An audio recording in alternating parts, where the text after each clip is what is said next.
Good evening, ladies and gentlemen, boys and girls. Welcome to the latest episode of the Hard Compound Live. If it's your first time joining us, welcome. If you're a returning viewer, welcome back, and thank you everyone for your support.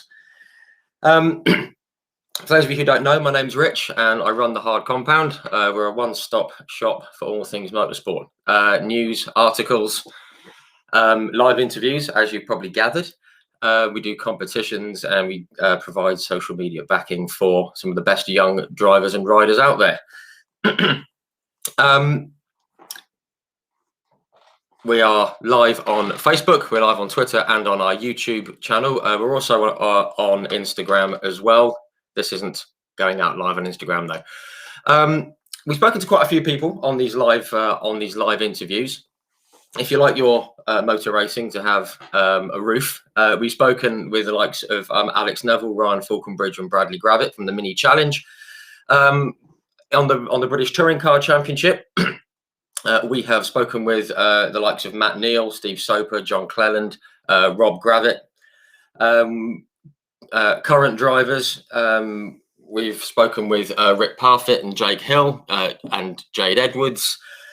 Recently, we've spoken with Dick Bennett and Louise Goodman, Ian Flux, Andy Prio. All these amazing names have all agreed to come and join us, which has been absolutely superb. If you like your racing to have two wheels, we've spoken with Bjorn Esmont and Shane Byrne and Mark Linscott and his daughter Emily, who's doing some amazing things out in the States in the US F4 Championship. Open wheel racing, we've spoken with Derek Warwick, Ari Lyondike, and we also spoke with Danny Sullivan, and we had the honour and the privilege of speaking with Mr. Mario Andretti as well. Absolutely amazing guy. All of the interviews are saved on our Facebook page in the video section. They're also on our YouTube channel.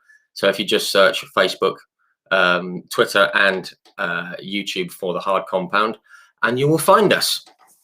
So if all that sounds good, tune in, but do it after this evening, because we have a very special guest this evening.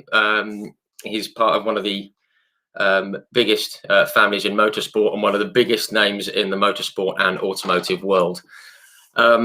He's driven everything from Formula One, the British Touring Car Championship, and all manner of sports cars, among other things. So without further ado, we're going to bring in Mr. David Brabham. Hey, Rich, how you doing?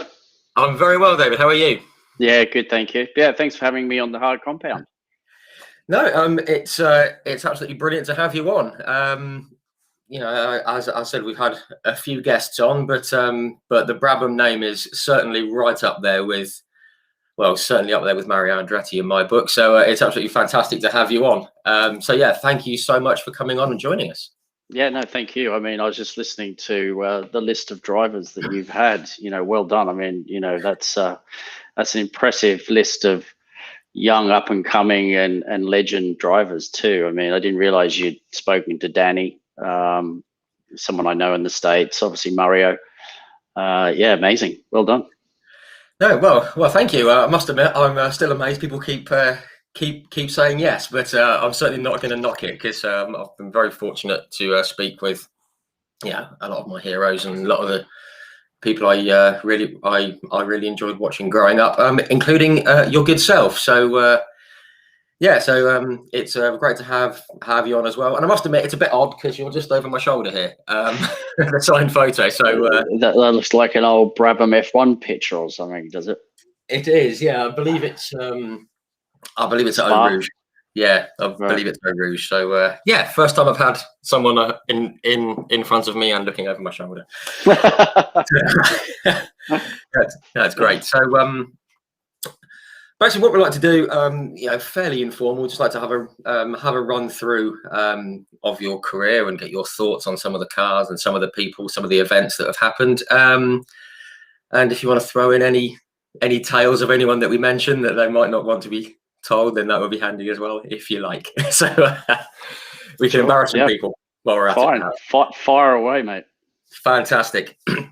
So firstly, we like to start at the start, but firstly, obviously it's been a very difficult year for all of us.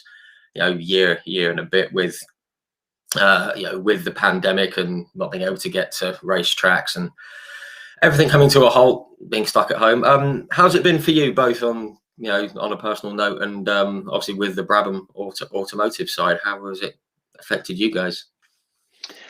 Yeah, I mean, obviously, you talk about not being able to get to events and races. Obviously, from a pandemic point of view, the more important thing, I guess, is the difficulties some of the families have gone through where they've lost loved ones. I've been fortunate enough to not have anyone in my sort of family circle.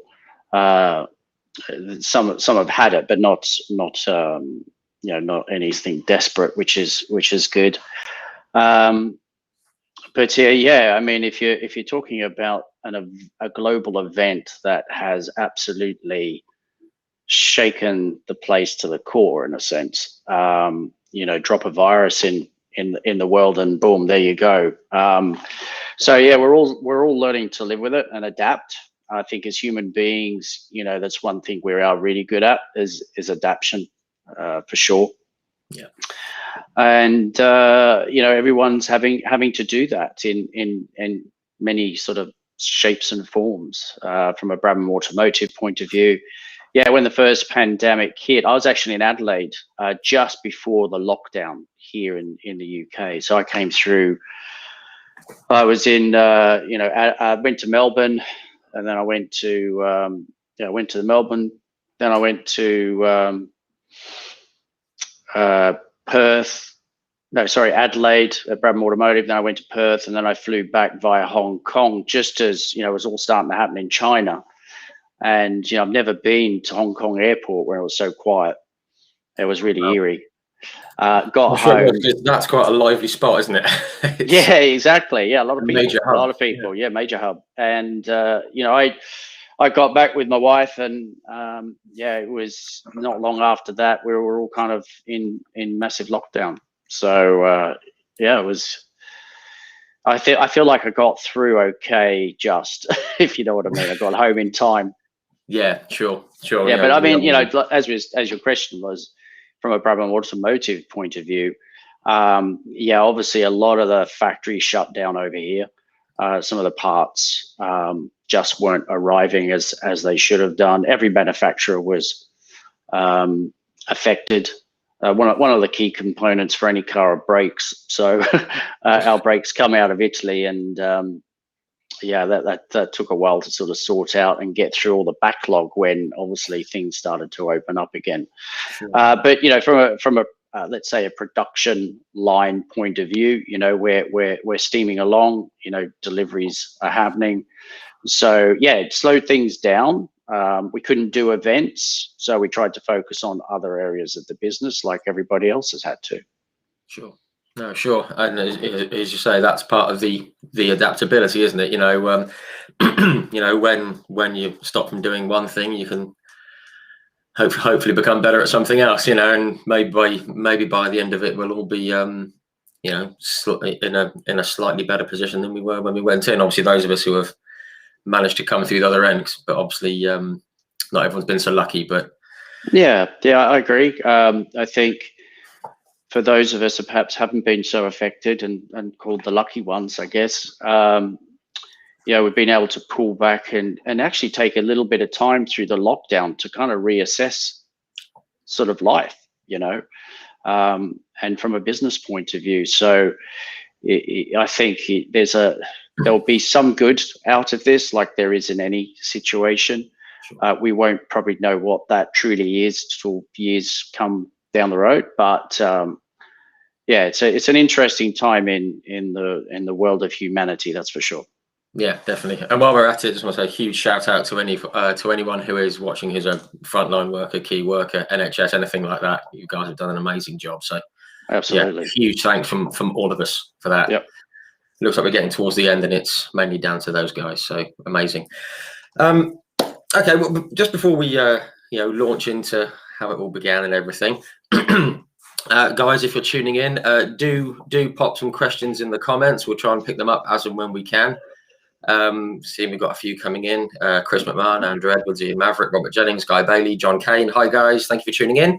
Hopefully we can get a few more of you joining in as well. So what I'd like to do is start from the start, really. Obviously you were born here in the UK, but obviously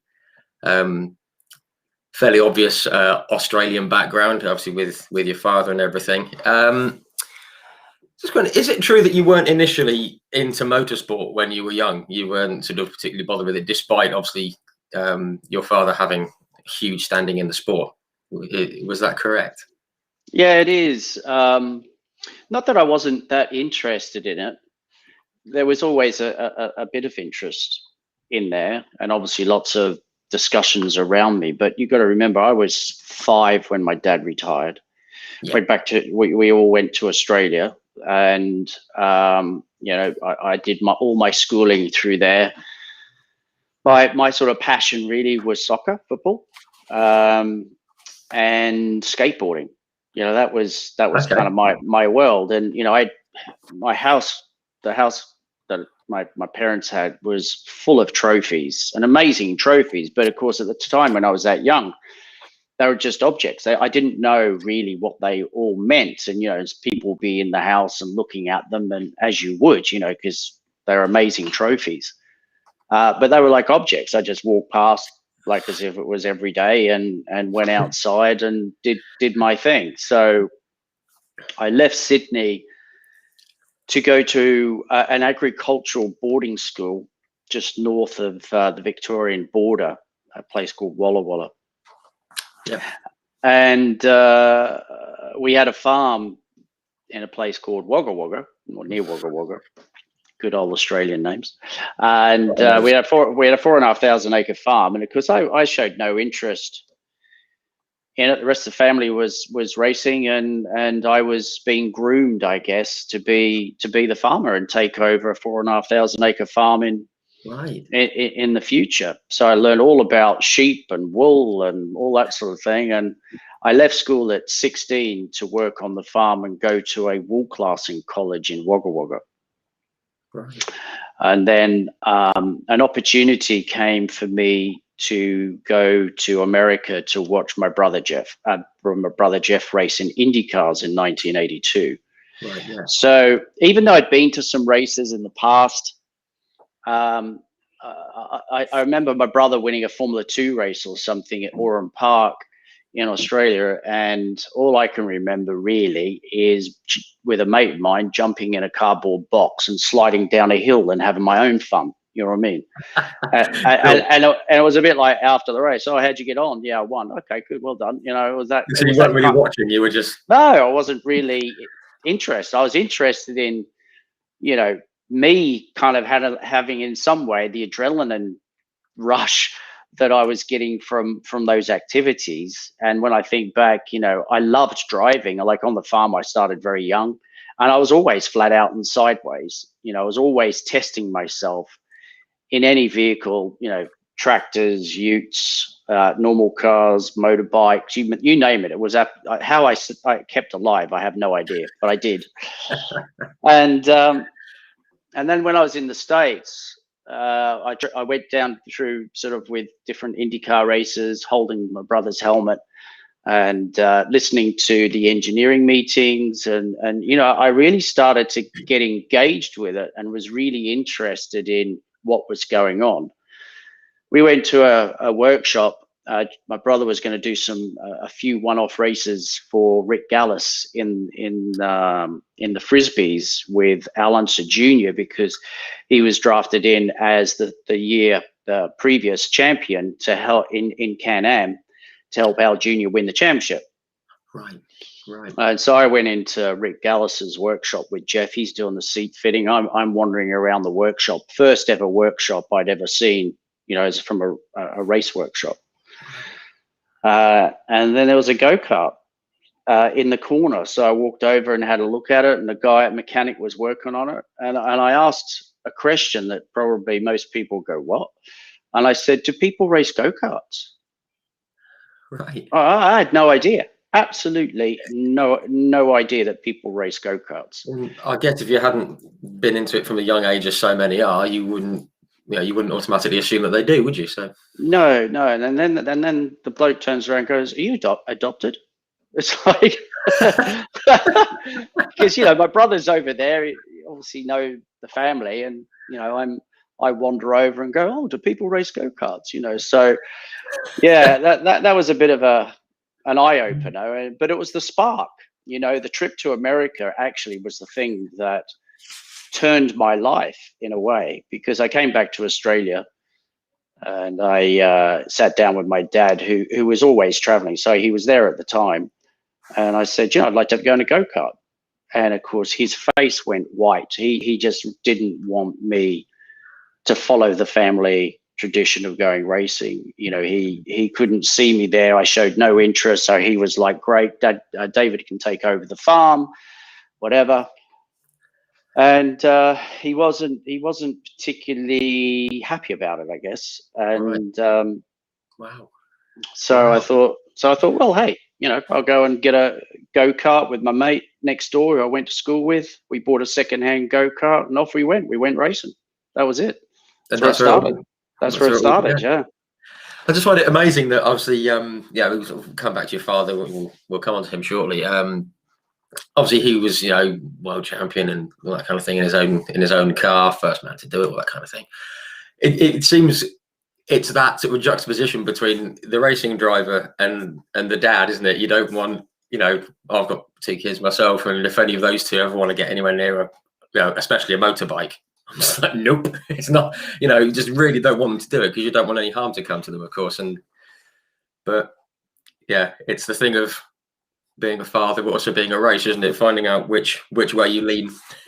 Yeah, absolutely. I mean, it was kind of interesting how the relationship between myself and my father at that time, he was like, well, this is going to be, kind of a passing in the wind. He'll go out there, he'll do some laps, frighten himself, and off he'll come back to the farm type of thing, And he was actually there when I went for my first test with my mate Terry Gutler, and Terry and I jumped in the ute. The go-kart was in the back. We're on the farm, started it up, and next thing you know, there's a little sort of tap on the window, and I wind the window down. It's my dad. He says, well, I better come with you. So the 3 of us then went off to the Griffith go-kart track, which was about 3 hours away, which was our local track. And we had a really good day of going around, and Dad had never really seen me drive much on the farm other than seeing all the skid marks, I guess. But I jumped in it and was quick straight away. He could see that I could drive. But it really wasn't till a few races in I ended up in hospital actually in my first go-kart meeting. I've still got a scar on my back from the very first, well, not the first race, but it was about heat 3 or something. Ended up going over and over. And of course, back then I didn't have overalls. I had a pair of jeans and a jumper. That's what I was racing in. Wow. Yeah. So as I'm going over, the jumpers come up. It's 30 plus degrees. So, I just had the jumper on. Round I go, and of course, the jumper comes up, and I'm going across the tarmac with my back. So I think he thought, well, that's it, he's done. Yeah, it's like he was probably quite relieved. He thought that's got to be exactly. it now. Yeah, but and I can remember kind of being bandaged up, and then they had the wrong dressing on, and about a week later they had to get it off, and they had to rip it off. It was just one of those things. It was nasty, but I got back in and sort of went, continued on, and it wasn't until a few race meetings on where it really started to click. Dad sat down and said, "Are you serious about this? You really want to do it? I can see you can drive."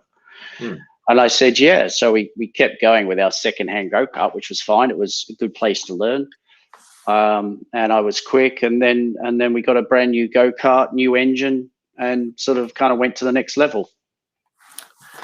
And then, that's obviously where it all kind of kicked on. I mean, I've got a few notes here. I mean, this is like early 80s kind of time. I've got some notes. You were karting in 83, then up to 1985. I just saw this little note here. You moved into the Ford Laser category. I've got to be honest, I've got no idea what that is. What was that? Think of a Ford Fiesta.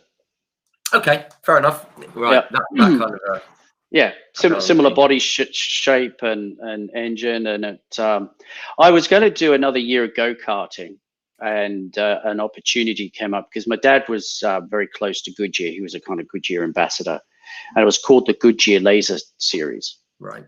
And they were keen for someone like myself to be involved. Ford had tested, did a lot of testing with the laser before the championship, and the test vehicle was sitting there. It had kind of half a roll cage, so we kind of got that and literally turned it around within a week or two and headed to the first race, not ever having driven the car, but just straight into the championship. So that's how the Ford Laser thing came about. I was racing against Mark Scaife. I mean, if anyone knows Mark Scaife in Australia, Australian touring car, well, not just champion, but legend. He's a legend.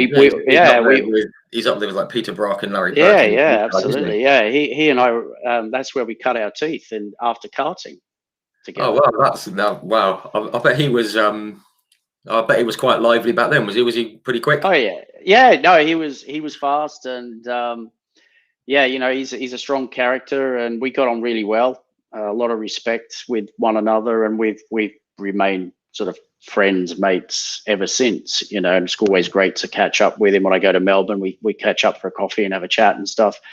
See him at the racetrack. We've been on that journey together, and I kind of obviously went to Europe. He stayed in Australia, and made a really good name for himself. Yeah, well, yeah, he certainly did. I think you say like he's a strong character. That's from what I've seen, yes. That's from what I've gathered. Thereafter, again, I've got the notes. Was it moved into the Formula Ford 1600? How did that kind of come around? Obviously, going from from what I now know is a saloon car, essentially, into the single seaters. How did that one come about? Well, I guess when I did the Ford Lasers, we talked about what we're going to do next, because the Lasers were good for probably a year, but it wasn't. I didn't want to be a touring car driver. I wanted to do single seaters. Right. And my dad ended up organising a Formula Ford from the UK, a Van Diemen RF85. Brought it over, and it was pretty much me and a mechanic and my mum doing most of the stuff. Dad popped in and out occasionally. He was there for my first race win, which was Surfers Paradise Raceway. which is kind of an interesting story there. I remember going there for the first time. It was just me and Mum at that point. We rock up there together. We drove all the way up from the farm up to Queensland, and I got the car out, checked it over, and off I went. And I think it's turn 3. It's a fairly quick left-hander, but it tightens up a bit. I thought it was a lot faster. I ended up going off, and I ended up in a ditch. Kind of like like a trough. For drainage for water. And I'm balancing like this in the car, and of course there's no marshals anywhere. And I get out, and I'm trying to push the car back, and Mum's sitting there going, "Wow, that's a long lap," I mean. And I ended up sort of getting back with grass everywhere, and and she used to call me Sonny. She goes, "Sonny, where have you been?" It's like. So not a great start, but ended up getting pole and winning the race. So it was the kind of start of my kind of career from a single seater point of view, for sure. Sure. Obviously, you said you got pole and you got and you got that race win, and things moved on from there. And was it just the following year that you stepped up to the Australian F2 championship? Was that the following year? I guess we're talking 87 now, aren't we? So yes, that's what I've got on my notes. So well, I did Formula Ford.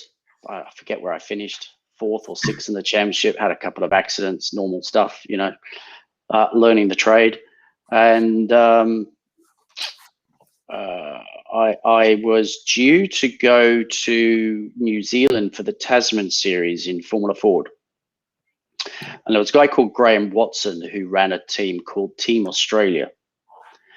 And he had some backing, and he said, "Look, we'd like to take you to New Zealand in the Formula Ford. We're going there with our team to do Formula Atlantic." Great. And next thing I get a call to say, "Look, how would you like to come and test the Formula Atlantic car?" Yeah, absolutely. So I went to Oran Park to test the car.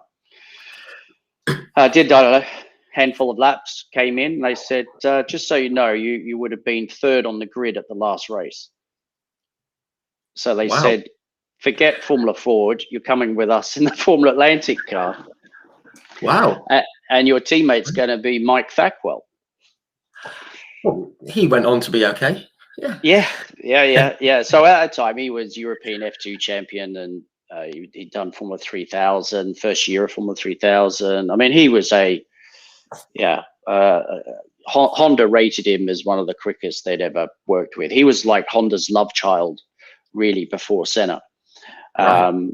And very talented. He retired at 26 and never went back. But he would. I got to him towards the end of that period. So to have him as a teammate, in my first season of ground effect cars, big tires, big wings, the cars were absolutely awesome to drive. So that was the sort of next progression. And I did some Formula 2 races, and I did some races in America, and I did some races in Argentina in the Formula 3 championship over there. Right, okay. I think it was the SADAM championship or something. So we raced in Argentina, Uruguay, and Brazil. Oh, wow. Yeah, that was an experience. Must have been, because they love the motorsport down there, don't they, in South America? Yeah. And it was, to turn up there and what was interesting, I met an English mechanic called Adrian Brown, and 2 years later ended up being my mechanic in the British F3 Championship. Right. Wow. So that was a little link. Yeah. Nice little link there. No, it was a nice one, that one. So, and then I went back to Australia to do the Australian, let's say the Gold Star race. I mean, normally the championship is a year-end championship. For whatever reason, I can't even remember why. F2 wasn't the Gold Star Championship, but there must have been some discussions going on in the background, and they decided that the winner of the Australian Grand Prix support race would be crowned the Australian Gold Star champion. This was the one-off race, wasn't it? In 40 odd car grid, wasn't it? It was something like that. Yeah, and I ended up winning it, but I had to come from behind because we dusted off the F2 car because we hadn't used it for a while because we were doing other races around the world. And in qualifying, I had a misfire both sessions, and I couldn't do a lap, so I had to start at the back. Had a massive argument with my dad before I got into the car. Told him to F off and jumped in the car and won the race. So yeah. So you were pretty fired up, because I've, again, just from the research stuff, I've got a note here that you started 38th, and over 15 laps you won by almost 2 seconds. Yeah. Wow. Yeah, it was mad. It was madness, actually. I mean, when I look back, I mean, it was a massive gift in so many ways. So 3 months before, I had to sit down with my parents, and there's probably people listening who've had the same conversations, like, just got to tell you my girlfriend's pregnant.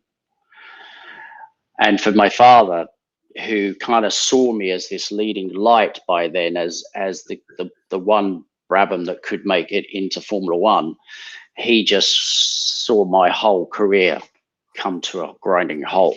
He was old school. He said, look, racing is selfish. You have a girlfriend and a baby around you, and you've got all that responsibility.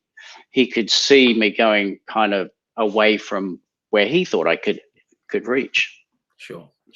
And we didn't speak for 3 months, and then I sort of, saw him before the race with my mum, and he was wearing a Formula One pass that Bernie had given him.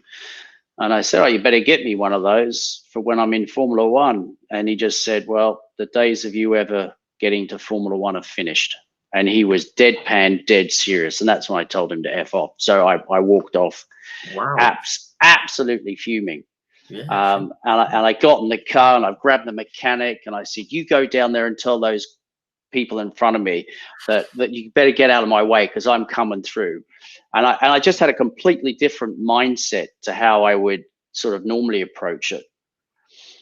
And I had an anger inside me, but I just turned it into, right, okay, I'm going to show you. So like a clear determination that regardless of what happens in front of me, I'm going to win that race, regardless. There was nothing else that was in my head. Sure. And when I took off, I'm passing people on all sorts of places, never touched anybody. I went from 38th to 17th on the first lap. Wow. Just and when I look back, if I didn't have that argument, I probably would have been 30th by the first lap. Right, a bit more conservative, a bit more sort of... Yeah, a little bit more conservative, whatever. I just didn't, I kind of learned a lot. I learned a lot in a sense that your state of being dictates the way you perceive the world. So, if you're in that state where, we're going to think I was sitting there in the car grabbing the mechanic, you go down there and tell him, you know what I mean? Like, and he walked back, and I said, what they say? And I said, well, you can imagine what they said. They also said F off. So it's like, okay, fine. So then I was like, like that, even more like angry. But I was able to turn it into like a motivation and a determination I'd never felt before. And when I think about every move, every decision I made, the way I saw a move, it just sort of kind of went to a different place that I'd never been before. Right.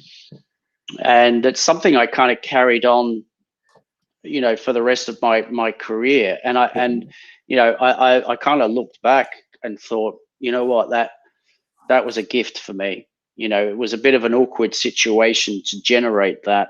Yeah. But after the race, I was kind of coming through. My dad was there. A mate of mine from Wagga was there as well, and he said, "Oh, your dad went and got Ken Tyrrell. Then he got Jackie on the pit wall watching the race as I was sort of gunning him down. And of course, I win the race, and Dad was like, he was obviously happy about it, and Ken Tyrrell was getting behind me, and so was Jackie Stewart. You got to get this kid to England, and wow, off I went. Well, and that was obviously the start of you, obviously moving overseas and going into the British Formula 3 Championship, if I remember correctly. Vauxhall Lotus. Oh, Vauxhall Lotus was actually. it? Okay. Yeah. Yeah, Was Bell that Racing. with It was with oh yeah, Justin Bell okay. as my teammate, and it was under the Derek Bell Racing team. And Right. Camel was sponsoring Sons of Famous Drivers, so that was my ticket, basically. Camel. So I got in that, and of course, Formula Vauxhall Lotus was new, and it was about 2 levels down for what I was used to. So I absolutely hated the cars. Sure. And I learned a lot about how your performance gets affected the other way when you lose motivation. And I was losing motivation, and I thought my career was over, and I was thinking about going home, and I was getting worse and worse behind the car. And then the team sat down with me and just gave me a bollocking, and deservedly so. Jumped in the car, at Paul Ricard or something, and finished 4th, and that was like one of our best results of the year at that point. And then I got the opportunity to switch to Formula 3 Class B. So that was with Jack Brabham Racing, and that was much more to my liking. I was much more motivated. And then I think 5 of the last 7 races, which kind of helped me propel to the full season the following year. Right. Sure. It's just yeah, I mean, it's very interesting you say about the mindset and the feeling inside. I mean, obviously, we're going to come back to that a little bit later on when we're chatting about a few other incidents and how you prepare mentally for things. But now, you say about the British Formula 3. I remember.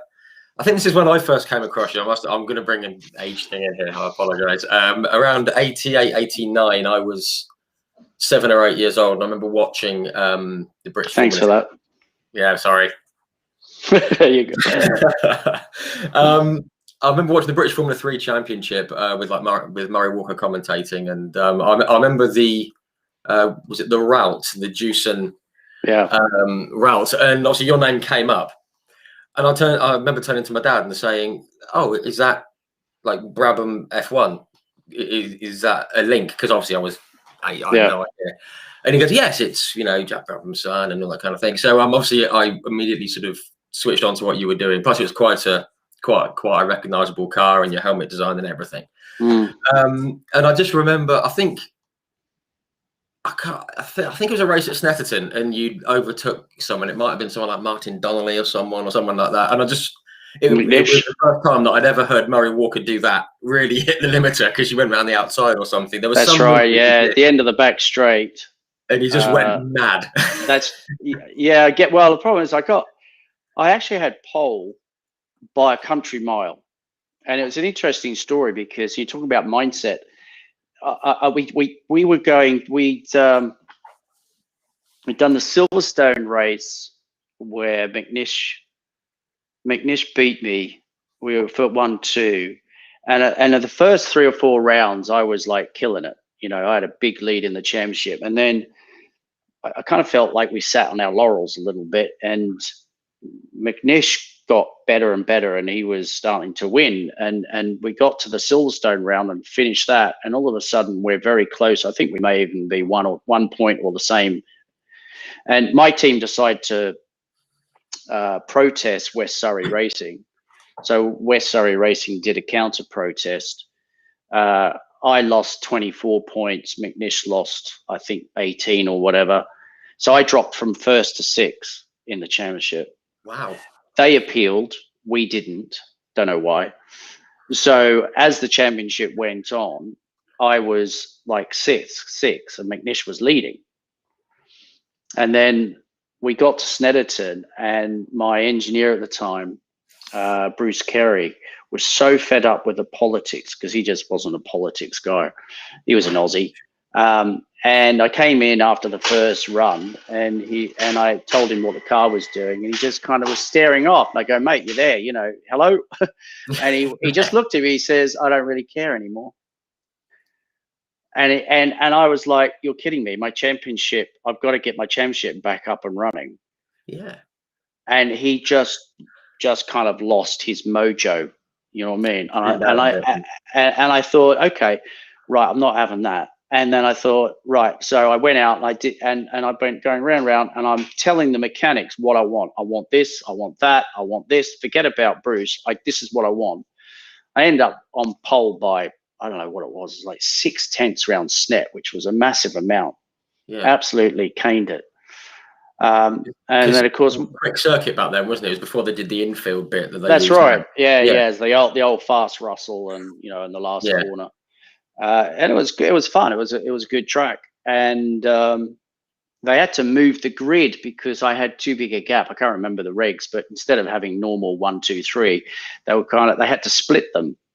And anyway, so I'm on pole, and I completely was too calm. No adrenaline, stalled. Everyone's gone past me, and all I'm thinking of starting that button. And I don't hit me, and I'm thinking, where's McNish? Where's McNish? Yeah. Where's he going? Yeah. Where's he's gone? And I look in the mirror, and Alan's behind me, stalled as well. So he goes off, and he goes through the first corner by the time I get going. Anyway, I'm lapping a second quicker than everyone. And I caught Alan. I got him round the outside of, I was passing everyone around there because the car was good. I was on it. And it was a good race actually, even though it finished early with Mika Hakkinen rolling it. So yes, that was that was a red and white of Marlboro looking car, wasn't it? And he barrel rolled it on the. God, yeah, I forgot that was that race. Yeah, but I think it was one of those overtakes around the outside. It was just Murray Walker just talking to dolphins. He was right. And that was wow. But in the end, I mean, you end up winning the championship that year, if I remember correctly. Yeah, I did eventually, because when I went to the courts in January, February, they threw everything out. Everyone got their points back because Alan was declared champion. Just as I was walking past the podium at Thruxton in the last race, because I tried to win it on the first corner, down into the chicane, and I went off and ended up straight into the barrier. That was the end of my race. Alan wins. They announce him as the champion as I'm literally walking past the podium, just to make me feel even better. Perfect timing. Yeah, exactly. And but I used that, I guess, when I went to Macau as a way of revenge in some way, and ended up winning Macau. So the year ended up being quite a good one. Yeah. That's a huge thing, the Macau. And what a circuit that is, whilst we're on the subject. I think someone actually commented on something earlier saying it would be great to have F1 round there. I thought they might have to sort out the turning circle of the car to get around the Melco. Might need four-wheel steer. Yeah, going sideways. And yeah. But, no, and that must have been a fantastic experience. Winning out in Macau must have been absolutely superb.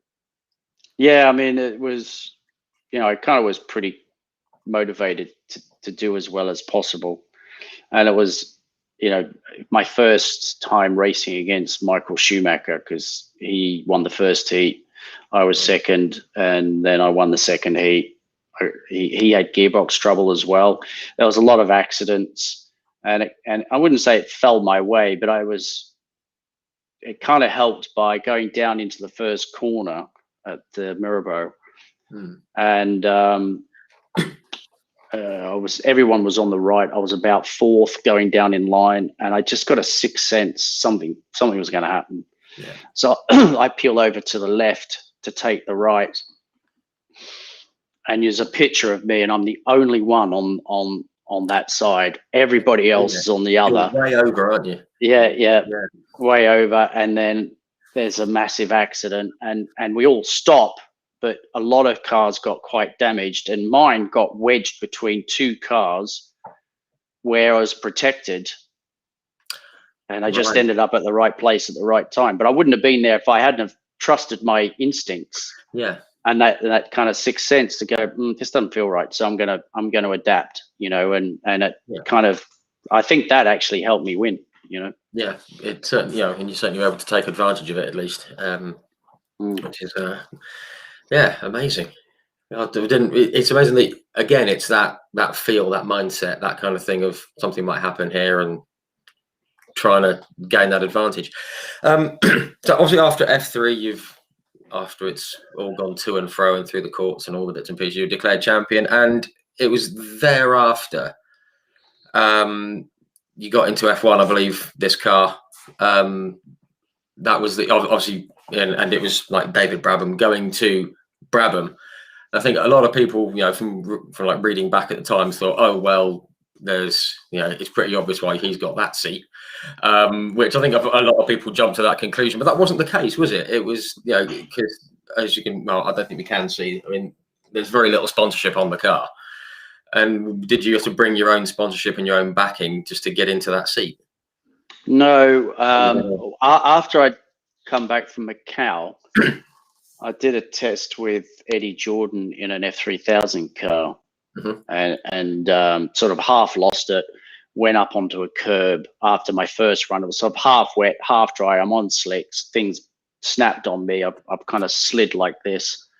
And I went over a curb and it put a hole in the tub, so I couldn't run anymore. Paul Tracy was actually at the same test driving the other car. Okay. And then Middlebridge contacted me and said, would you like to come and test our car? Which I did. That went really well, and I went pretty quick. And they signed me up to do F3000 with Damon Hill in 1990. Okay, right. And so I remember being at the workshop. The two brand new Lolas were sitting there, Lola Tickfords, really good, strong combination. I really felt confident I could win that championship. And obviously with Damon there, pushing each other would have been fantastic. But they decided Brabham rang me because Middlebridge bought Brabham. So Phoenix was the first race in 1990, and I got a call that week.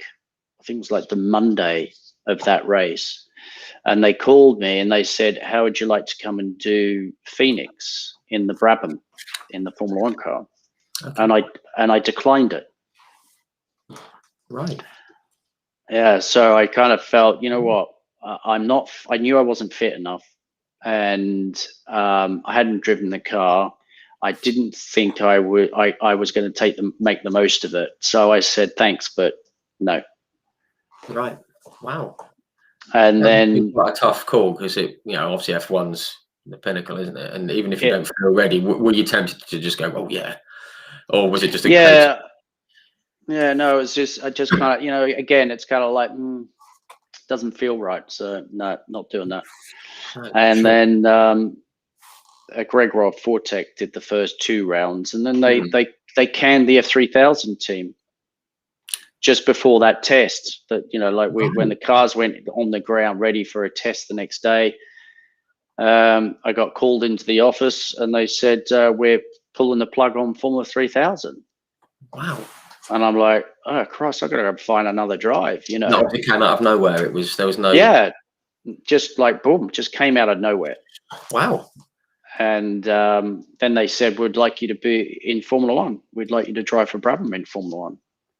Wow. So what do?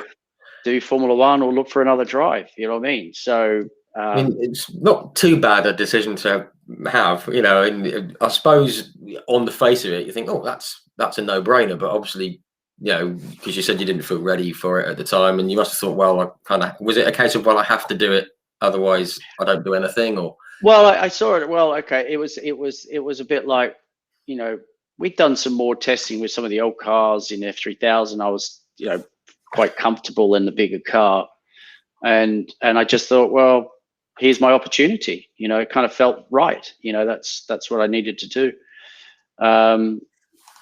And so, yeah, I walked into the Brabham situation, which obviously, you kind of made comments earlier. Well, it's good. There's probably a good reason why he got it. Yeah. I actually think there was a bit of both, to be fair. Okay. I'd won the British F3 Championship. I won their Formula 3 World Cup. So, I had some credentials. Was it enough credentials to get a Brabham Formula 1 drive? Maybe not at that time. Maybe in today's world it does, but not back then. And then when I walked into Brabham, half of half the team kind of wanted me and half the team didn't. Right.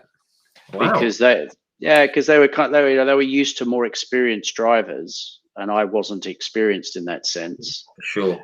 So I can understand the reservations at the time. What I didn't know at the time was how badly underfinanced the team was. Right. That's what I didn't know. And I think they thought, oh, Brabham in a Brabham, might help them get sponsorship because they were in a desperate state. But I didn't realize how bad it was till we kind of got going into the championship. Right. So it was obviously, those people jumping to conclusions obviously didn't know that you didn't know what was going on behind the scenes to that extent. Oh, interesting.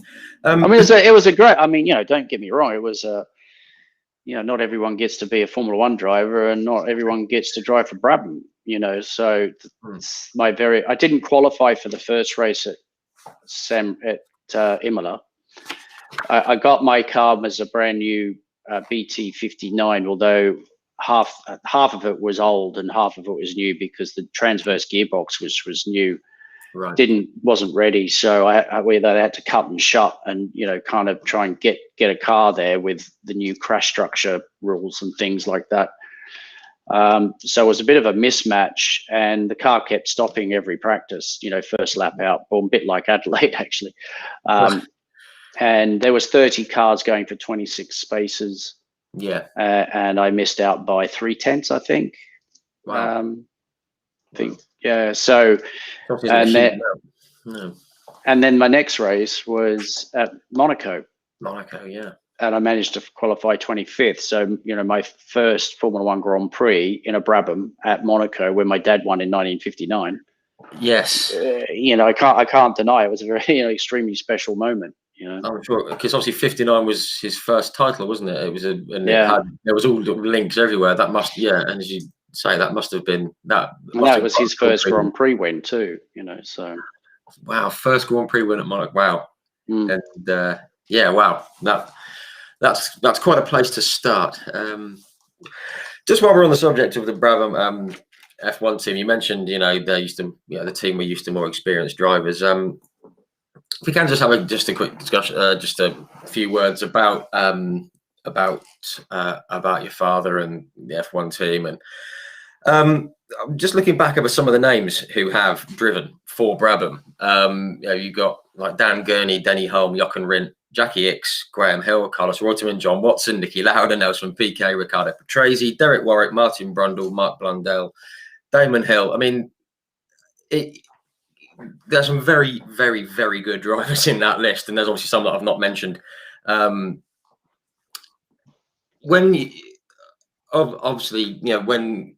that was through the 70s and the 80s and that kind of thing. Do you remember looking at those drivers in the car that had your family name on it, your dad's name, and did you think, wow, this is pretty cool? Because I think if it was in my situation, and if it was me and my dad's name or my family name on a car, I'd be like, yeah, that's my dad did that. Yeah, I mean, I remember being at the kind of, let's say, the press launch at Chessington where the factory was, and my dad was there, and it was press, and it was a big deal. Certainly the biggest deal kind of PR event I was ever involved in, that's for sure. But at the factory, you'd walk down the kind of corridor and you'd have all the pictures of all the drivers that have been there, and of course, you can't not notice who's on that wall. It's and it was kind of weird because I remember being in Adelaide in '85. It's the first Grand Prix there, wasn't it? I think it might have been '85. Yeah, something like that. Yeah, that kind of a time. Yeah, I think it was. Yeah, '85. That's right, because I did the Formula Ford race there in '86. So '85. The manager's son on the farms said, "Here's an autograph book. Could you get some autographs of the Formula One drivers?" And I'd never gone and asked anyone for an autograph at that point. So I thought, yeah, okay, I'll give it a go. And you know, I got Senna's autograph, I got Piquet's autograph, I got Boutsen's autograph, you know, I got Prost's autograph, whatever. I wish I had that book. I mean, it's some great names on it. Absolutely, you know what I mean? mean? Wow. So someone's happy. And then, you know, it's only a few years after that, I'm sitting on the grid with these guys, you know, and that was the weirdest thing. You know, all of a sudden, very quickly, you're in the arena, you know? Yeah. And they're your peers rather than the guys who you were looking up to. Yeah. And you still looked up to them, you Of know, course. you know, because the respect is there. You know, you've got to be careful not to give them too much respect because you're out there racing. Not Sure. that, you know, I'm sitting on the back of the grid and Senna's at the front. You know, I'm not going to be racing him. I'll just get in his way. You know, so yeah. Sure. But no, it must be very cool. I mean, again, I'll just you know, again going back to obviously what your father did. We're going to come on to your F1 time in a moment, but you know, obviously he, you know, won the world championship and then decided to, you know, build his own cars and then went and won the world championship. And I mean, to win the Formula One world championship in a car that was, you know, built, designed and put together, you know, by him and his team, and to win the world championship in a car bearing your own name. I mean, that's, you know, doesn't get too much better than that, does it? Surely. I mean, that's well. Look, put it this way: no one's ever done it again. Well, exactly. So it kind of highlights how special it was. There's no doubt about it. Yeah, he won you know, he was at Cooper 59 and 60 and 61, and he kind of felt that Coopers were not quite heading in the direction that he wanted. Right. Ron Turonak, who he knew from Australia, had raced against him. You know, they kind of helped each other out back in the day. Was actually quite instrumental in helping Dad with the Cooper cars and putting the engine in the rear and making modifications to it. So Dad would kind of do a sketch of what he wanted, and then he'd post it over to Australia. And Ron Turonak would be the quiet. No one knew, but Ron was there, you know, properly drawing it out, and then send it over, and then Jack would make it, and you know, that's kind of how it went. Wow. And you know, they won the championship in 59 and 60, but he kind of felt that he and Ron probably could do better doing it themselves, and so created Brabham in 62. And then by the time you say, like in 65, they did, you know, they were a customer racing organization. They were the biggest in the 60s, you know, within 3 years, they were the biggest racing car manufacturer in the world. Wow. And in 66, you know, Dad obviously won the world championship. He won 10 out of 11 Formula 2 races in the Brabham Honda. And he was also running that company. And you kind of sit there and go, how the hell did he do all that? You know what I mean? I was just thinking that. Yeah, time to do anything else. I mean, don't. Wow. And they were racing every weekend, and he'd be, you know, a customer would have a car, he'd go out and test it, make sure it's all okay, hand it over, and you know, then he was off here and he was off there, and you know, he was an aircraft mechanic and he loved flying, and you know, he was one of the first to get a plane to go to Grand Prix or races, because you know, it's the only way he could really do it, you know. Yeah, with the time, yeah. Wow, that's amazing. I mean, and also just the confidence, you know, you've won the world championship a couple of times, and he goes, we can do better than this. that's an amazing sort of confidence, and obviously, and the ability to do it and bring it all together. Yeah, fantastic. Just, I was going to say, two of my favorite cars ever, not just of an era or of a series, but two favorite cars ever was the BT19. Obviously, I've only seen some pictures of it. Obviously wasn't around. I think my dad was just about around, but and I mean, fantastic car. And my personal favorite, the BT52, that's Dart, the Nelson Piquet one. I mean, just some absolutely fantastic cars that were built at the time. Then obviously, you know, the fan car, which was obviously a bit later on, and it's just always seems to be pushing the limits, pushing the boundaries of what can be done with a racing car all the way through. Absolutely fantastic, absolutely amazing. And just from a personal point of view, it was 86 I got into F1. I actually I was sort of 5, and I'd gone to bed, and I think I'd woken up at about 10 o'clock at night, and I wanted a cuddle from mummy or something. And I went downstairs, and I think the 10 o'clock news was on, and it said that Derek Warwick had taken the drive at Brabham. Yeah. And I was aware of F1, and it showed a picture of the car, and I thought, oh, that looks cool, because it was the the canted over engine, the flat back. It did just look different. And I was ushered upstairs because I didn't want to know the reason why Derek Warwick had got the drive. And that was my sort of first start into F1, and obviously Nigel was in the running for the title, so that got me hooked even more so. But it must have been, if you don't mind me asking, it must have been very difficult at the time, knowing that Elio De Angelis had passed away. Obviously, it wasn't the car's fault. The car did its job. It was the marshalling thing. That must have been very difficult at the time. Yeah,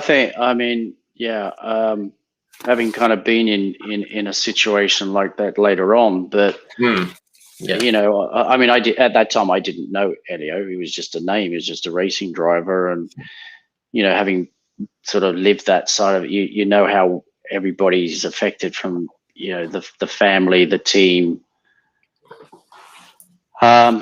It's never a good situation. I remember talking to Derek. I don't know if did he mention anything about that period when I spoke to him, he just said, when it happened, he obviously wanted the drive, but he thought it wasn't the right thing to do to contact Bernie and say, look, it's not the right time, it's just happened and everything. And basically that's all he said about it, was that Bernie then approached him. Because I had the same conversation. He respected the fact that he'd waited. But that's all he really said about it. And he also said the car was like a rocket ship. But No,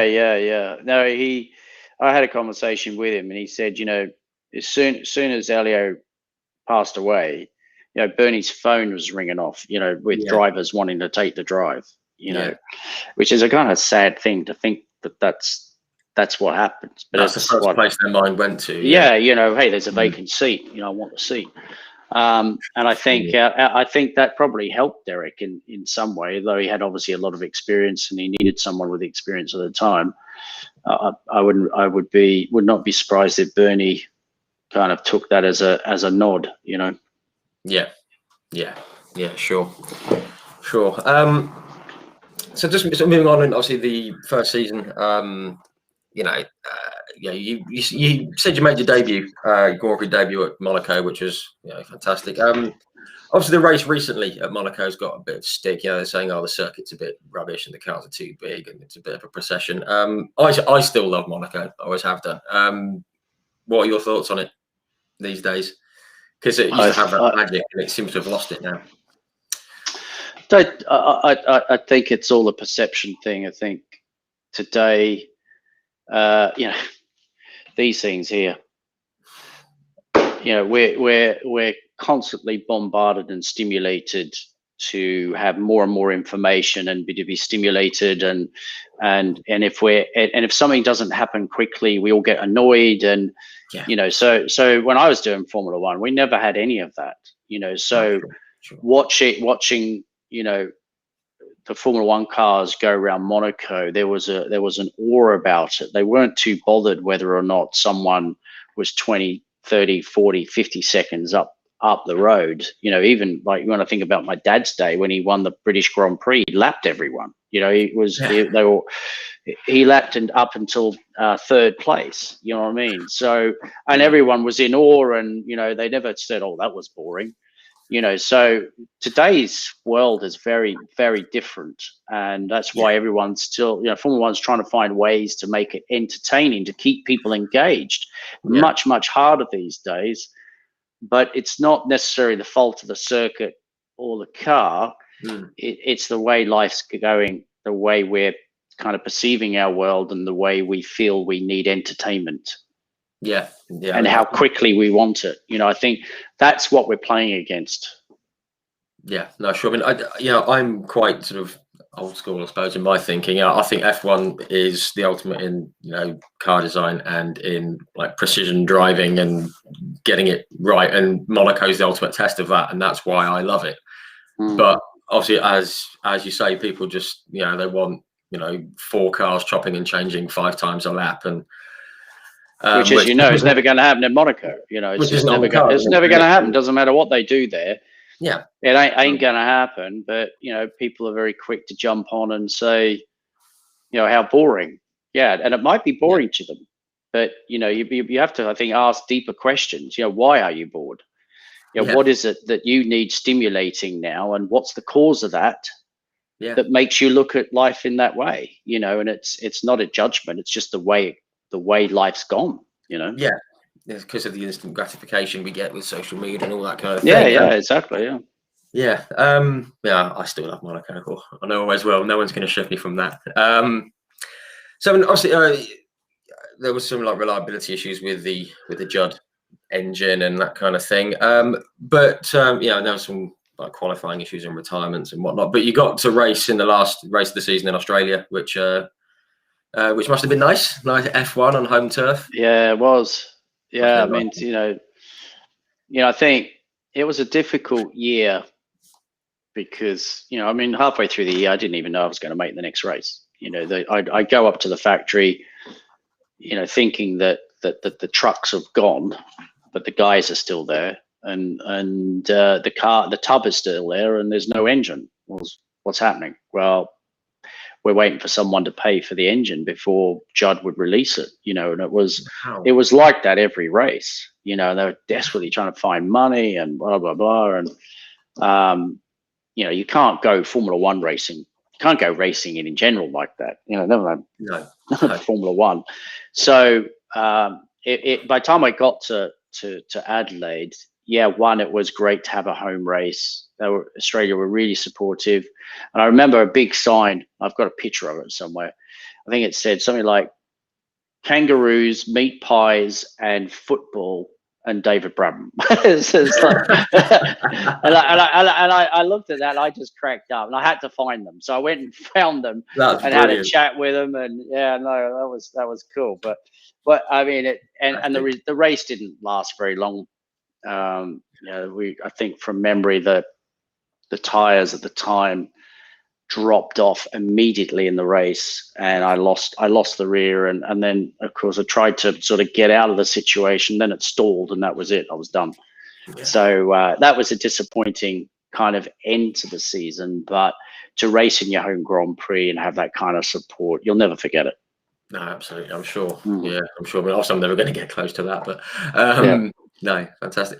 Just seeing a comment that came in before. Obviously you drove for Brabham, and it says, doesn't that make Jack and David the only father-son duo to race cars in F1 bearing their own names? And I think I've never thought of that, and it probably is, isn't it? Yeah, you might be right there, actually.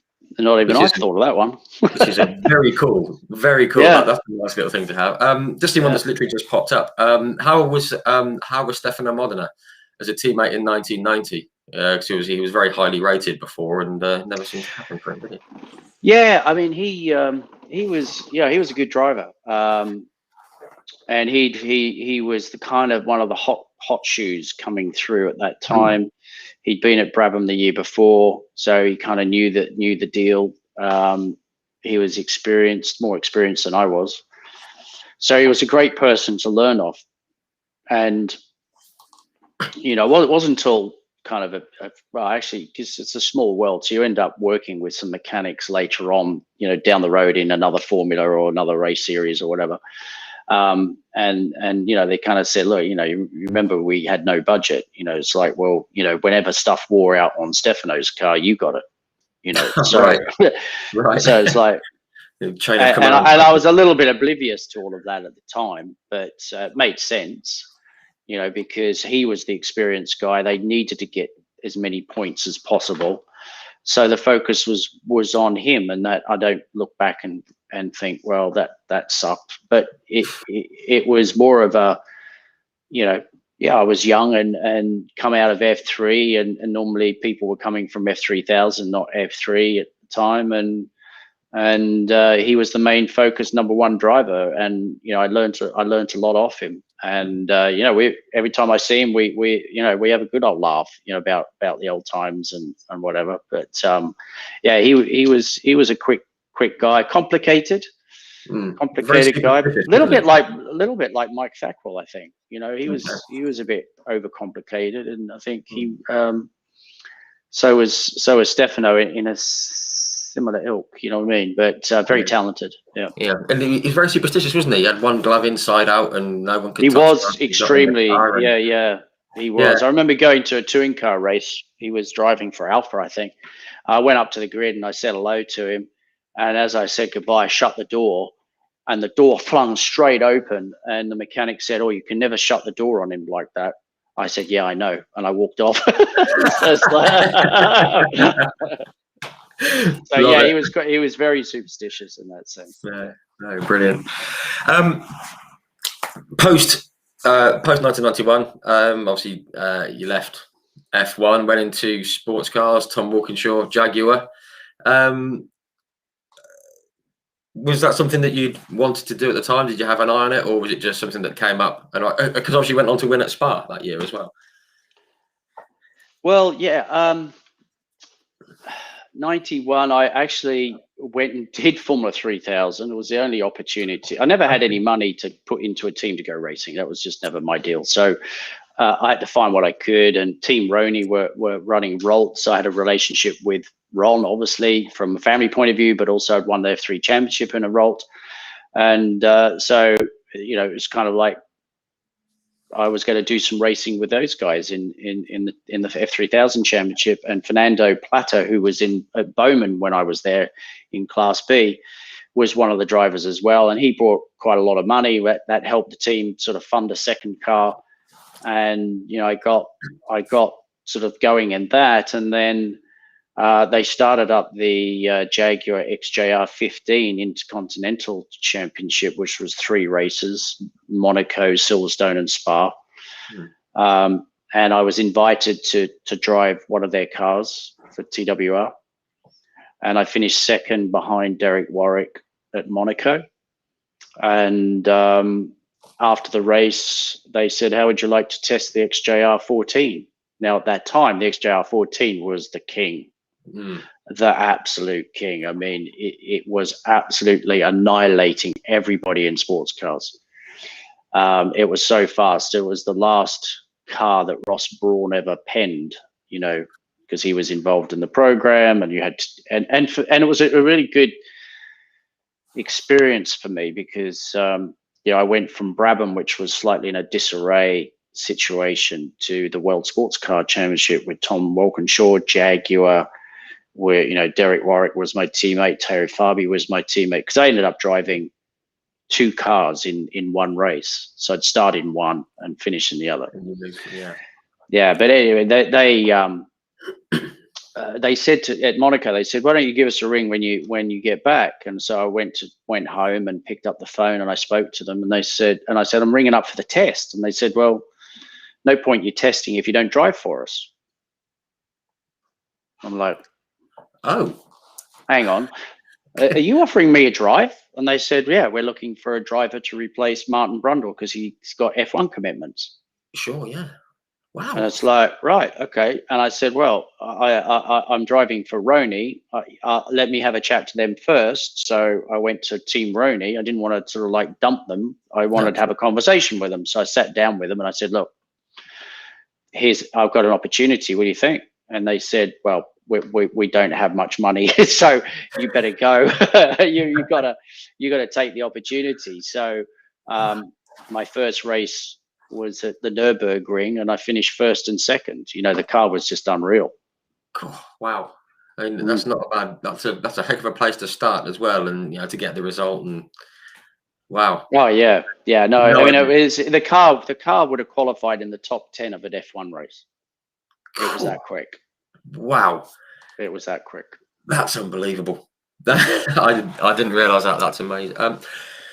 Just seeing Chris McMahon has just put a comment in. Evening, Chris. Says, "I remember David in the XJR 15 support series in '91. The cars were a handful, but sounded awesome." Yeah, absolutely true. Yeah, I mean, they were. I remember the first time we did a test, and everyone got out and go, "My God, this thing was so tail happy." And you can imagine a very tail-happy car in the streets of Monaco with a big XJR 15. You know what I mean? So, Yeah. and I remember like driving around in my first practice at Monaco, and I saw like -3, and I was 3 seconds off the pace because I'm like, oh, you know, and I saw -3, and I thought, oh, bugger that. So I'm going through the tunnel absolutely sideways, scraping the barrier, thinking, well, I've got to find time here somewhere. And so, yeah, then I qualified a bit higher up the grid. So, Wow. yeah, they were a handful. And when we got to Silverstone, Derek Warwick and I think Kor Usa was up front. I was third. They clashed. They took each other out. Derek kind of did a 360 and kept going, but he was wounded. And then I came through to take the lead, and I drove down the inside of Club. And next thing, Derek has just turned straight into me to take me out. And I've gone round, broken the rear suspension, and I'm done. And I was absolutely furious. And I saw him after. I said, you know, what the hell is going on? You know, and he kind of like denied it. And I was like, what are you talking about? Yeah, I mean, you just took me out. Why'd you take me out? And I can only think, and he's never admitted it, but I can only think he thought I was Kor. Right. That he got tangled with, thinking the guy's taking him out. And of course, I've dived down the inside thinking it was him. He's gone, no, you're not going to win. So boom, round I went. Yeah. Yeah. So and then in the third race, He's still not said nothing. I was getting bribed. Wow. Because the winner was going to win $1 million. And I qualified second, and everybody, you know, the general theme was Brabham's going to win this race.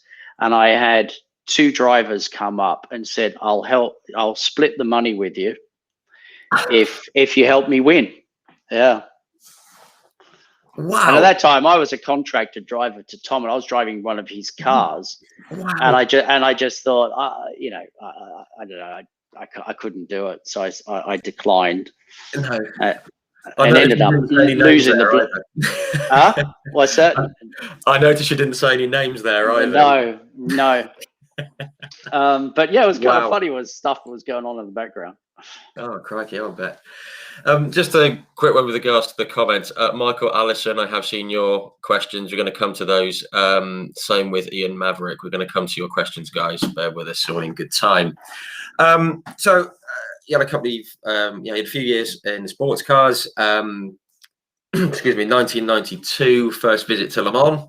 We'll come on to that soon as well. Just very quickly, we spoke with Steve Soper and Andy Prio in the last few months, and they both expressed a dislike for the 24 hours of Le Mans. You know, with the darkness and the speeds and the braking and all that kind of thing. They weren't particularly happy doing it. They thought it was a bit dangerous.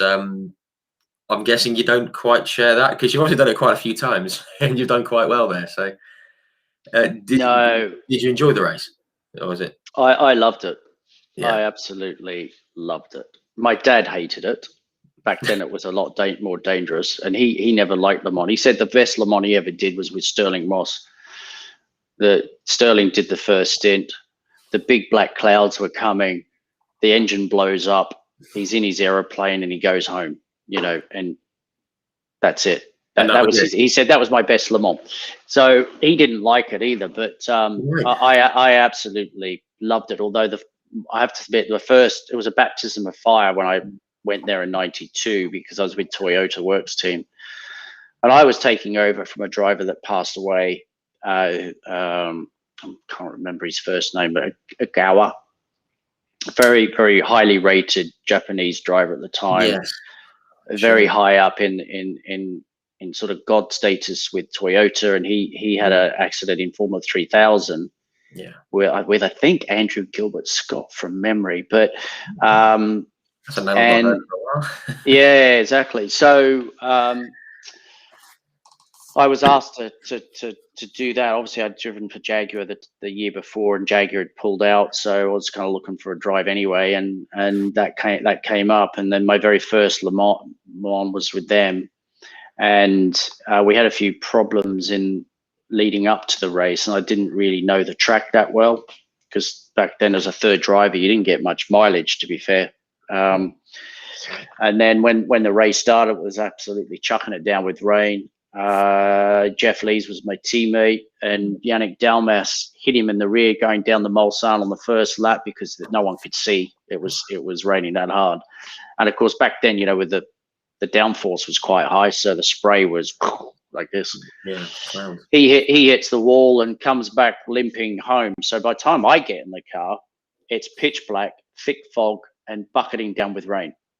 Oh, wow. So, and I go out of the car, I go out onto the track, and I go down the Mulsanne straight, and I'm looking at the white lines in the middle of the car, which is in the center of the circuit of the road. And I'm in third gear, and I can't see a thing, cannot see a thing. And I did a whole lap like that. And then when I came out of Mulsanne, you got the two kinks out the back there, I went straight on. I missed the first kink because I couldn't see where the road was going. There was no safety car. Everyone was still racing. And the funny thing was, no one passed me.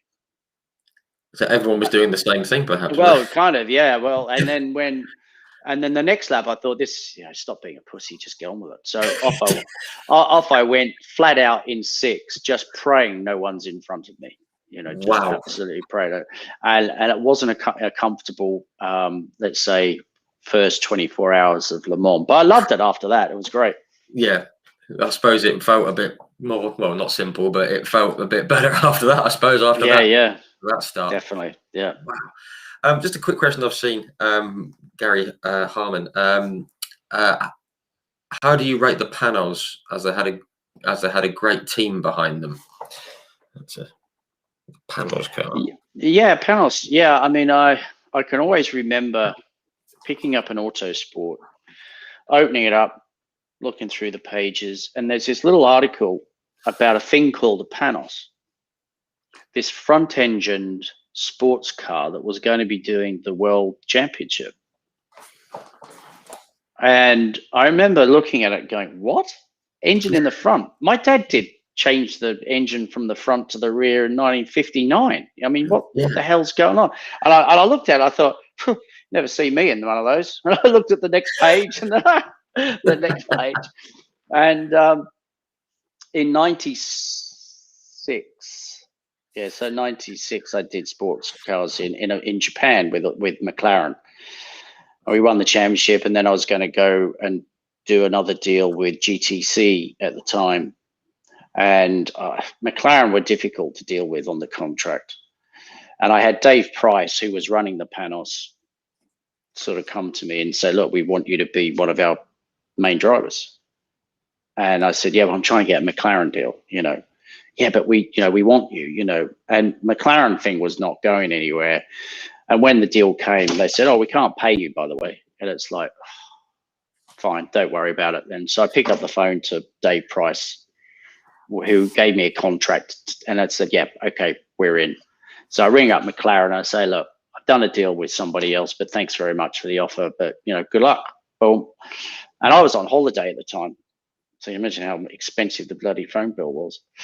So and then my wife's mother's at our place, and a fax comes through from McLaren with a new deal. It's like, because she did faxes back then. Yeah. And it was like, it was too late. I've already said yes to another deal. I'm not going to renege on the deal, So I did the deal, and I spent 6 years at Panos, which was, an amazing experience because we were a tiny team, and it wasn't like we were underfunded to begin with. There was money to do the job. We just had a really cracking little team, and we're up against the factory Audi and BMW teams that are so much higher level in terms of everything that they did. Sure. But the car was quick enough to stir it up, and whenever we got a sniff of a win, we won. And that was really satisfying because you know who you were beating, and that's always been something in my career I've always liked. I've always liked going after the impossible. and that was something really, really cool. Yeah, no, excellent. Must admit that was a period of time that I don't know that much about, I must admit. So that was no, excellent. Thank you. Obviously, we've talking about the sports cars and that kind of thing. I have to approach this obviously delicately. 1994, returned to F1 with SimTech. I believe Max Mosley was originally involved with the setting up of the actual company itself, with Mr. Worth as well. Obviously, there's a new team on the grid. I believe your father bought shares in the team. Was that correct? No, it's not actually. No, is it not? Because never, I've only put it together. So Nick had. I think I asked Nick about that because somebody asked me that a while ago, and I said I don't remember Dad being a shareholder, and I asked him. He went, "Nope, wasn't." Okay. So no. I guess they were a new team. They were looking for someone with experience. I'd done F1. I'd done World Sports Car Championships, won races. Kind of was probably much more ready to enter Formula One than I was jumping from F3 to F1 with Brabham. Yeah. There's no doubt about that. And so the team needed at least some consistency with a driver, because we had a lot of drivers come through that team as a teammate. So yeah, I mean that's kind of what they were looking for at the time, and obviously some people knew my father, connected to it, and sort of helped put it all together in the background. Right. Okay. So that's how that came about. So you were installed, I suppose, in like seat 1, I guess. And was it true there was like, and the other seat was going to be like paid drivers? Obviously, we had like Roland Ratzenberger and Jean-Marc Gounon. Were they lined up for kind of half season each or something? No, I mean, I think at the time, Roland had found money to bring to the team. He got his opportunity to be a Formula One driver. There was a lady called Barbara Bieler out of Monaco, German lady, lovely family, put the money in for Roland. Right. And so it supported him. So at that time, although back then they only had a kind of slight vision of finances, which wasn't that far down the road, and it was like trying to pick the pieces together, put them all together as we kind of went along and get more money and sponsorship and stuff. We had MTV and we had Russell Athletic, so we had some sponsors and some extra airtime sort of to be able to sell through MTV as well. But it proved a challenging year for sure. Yes, yeah. Obviously for obvious reason. Just wondering, it's gone a bit dark at your end. Is there a light switch that you can? Oh yeah, sure. Hang on a minute. Is that okay? I've just noticed mine's oh, there. Is that better? We can see you. Hello. Hi there. So obviously, yeah, going into '94, new team. From memory, I believe you took 12th in Brazil. And I think Roland was 11th in the Pacific Grand Prix. Was that kind of encouraging that you get to the end of the races at least, and just to have was the team feeling encouraged after the first couple of the first couple of outings in the team? Yeah, they were. They were. To put a brand new car together, you got to remember I was 28. Nick Worth was 28. And he was the designer. He was the boss at 28 in Formula One. That you got to think about that for a minute. That's quite some undertaking. You know what I mean? So the car was, I mean, it was a very pretty looking car, but it just wasn't fast. Just didn't have enough downforce or power. I think anyone watching will agree that it's one of the best looking F1 cars ever. I mean, it was a fantastic looking thing, wasn't it? Yes, it was. I'm just noticing my battery is going to be running out soon.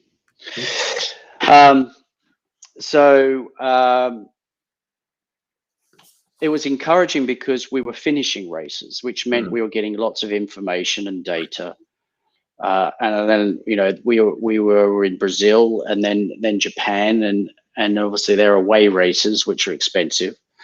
And then you know, heading back to Europe, we felt like, yeah, you know, it was a good place to kind of take the next step from a team point of view, being in Europe and having learnt through the first two races. Yeah. So there was that sort of, yeah, there was that feeling of, you know, like kicking on kind of thing.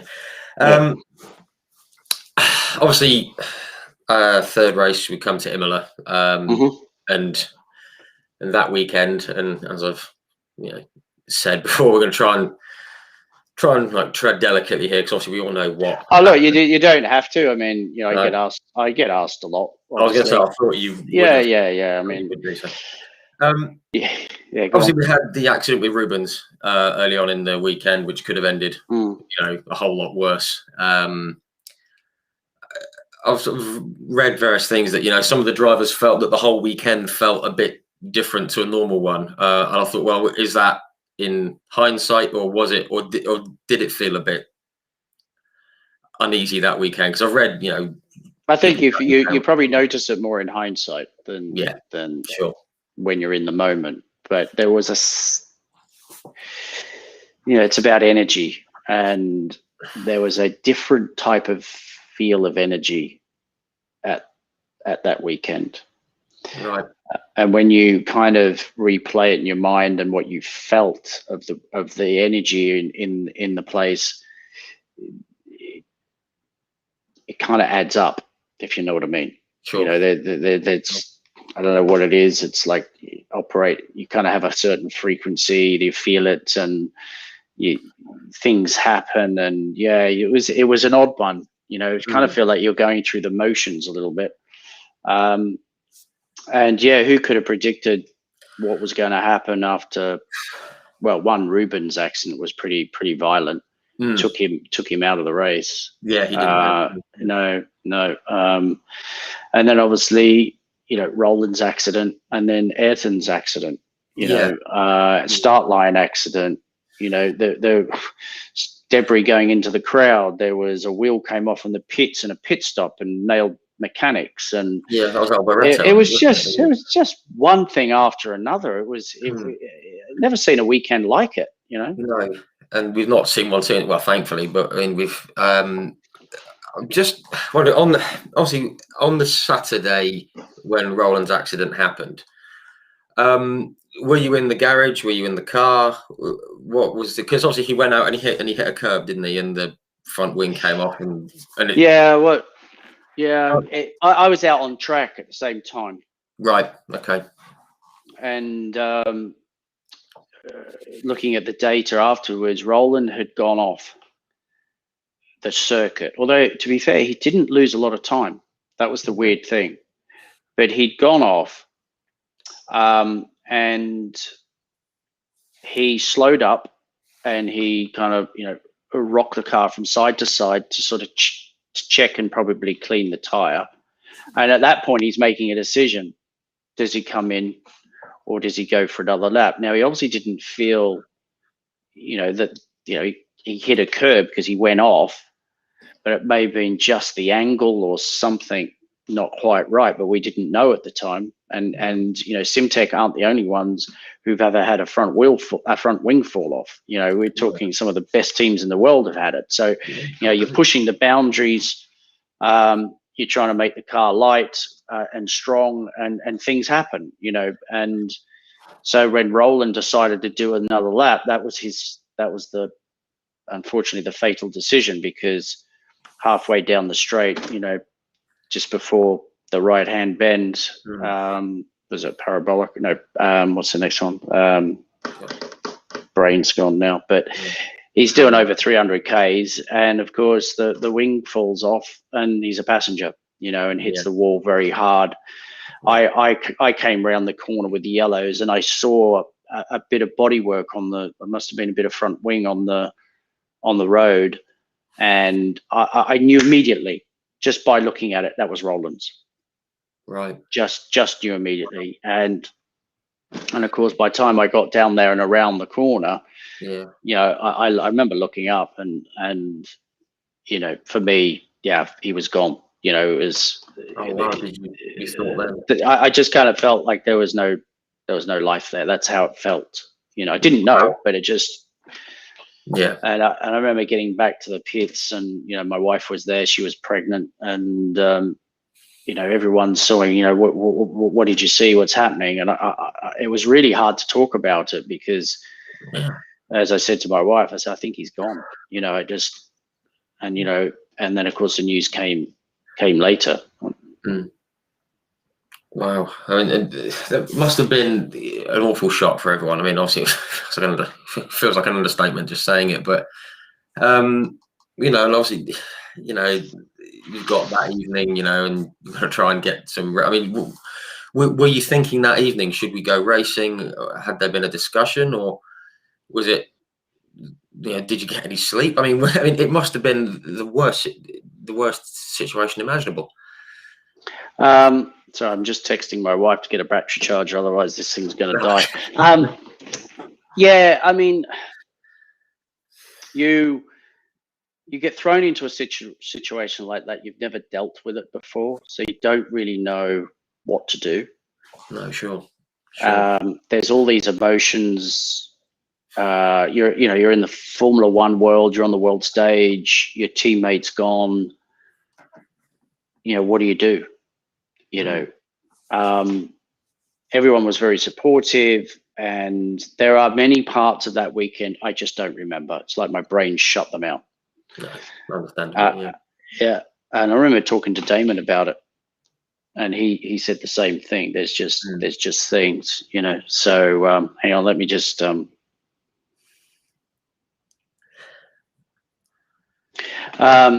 just things that you look back and go, did I do that? Did that happen? People have better recall than I do in some of those moments. Sure. To be fair, and I sat down in the truck with Max, Bernie, and Nick, and they said, look, what do you want to do? Do you want to race tomorrow or not? It's your decision. There's no pressure. Just what do you want to do? And I just, man, I don't know. My brain is all over the place. My emotions all over the place. I just said, well, look, let me sleep on it and then see how I feel in the morning.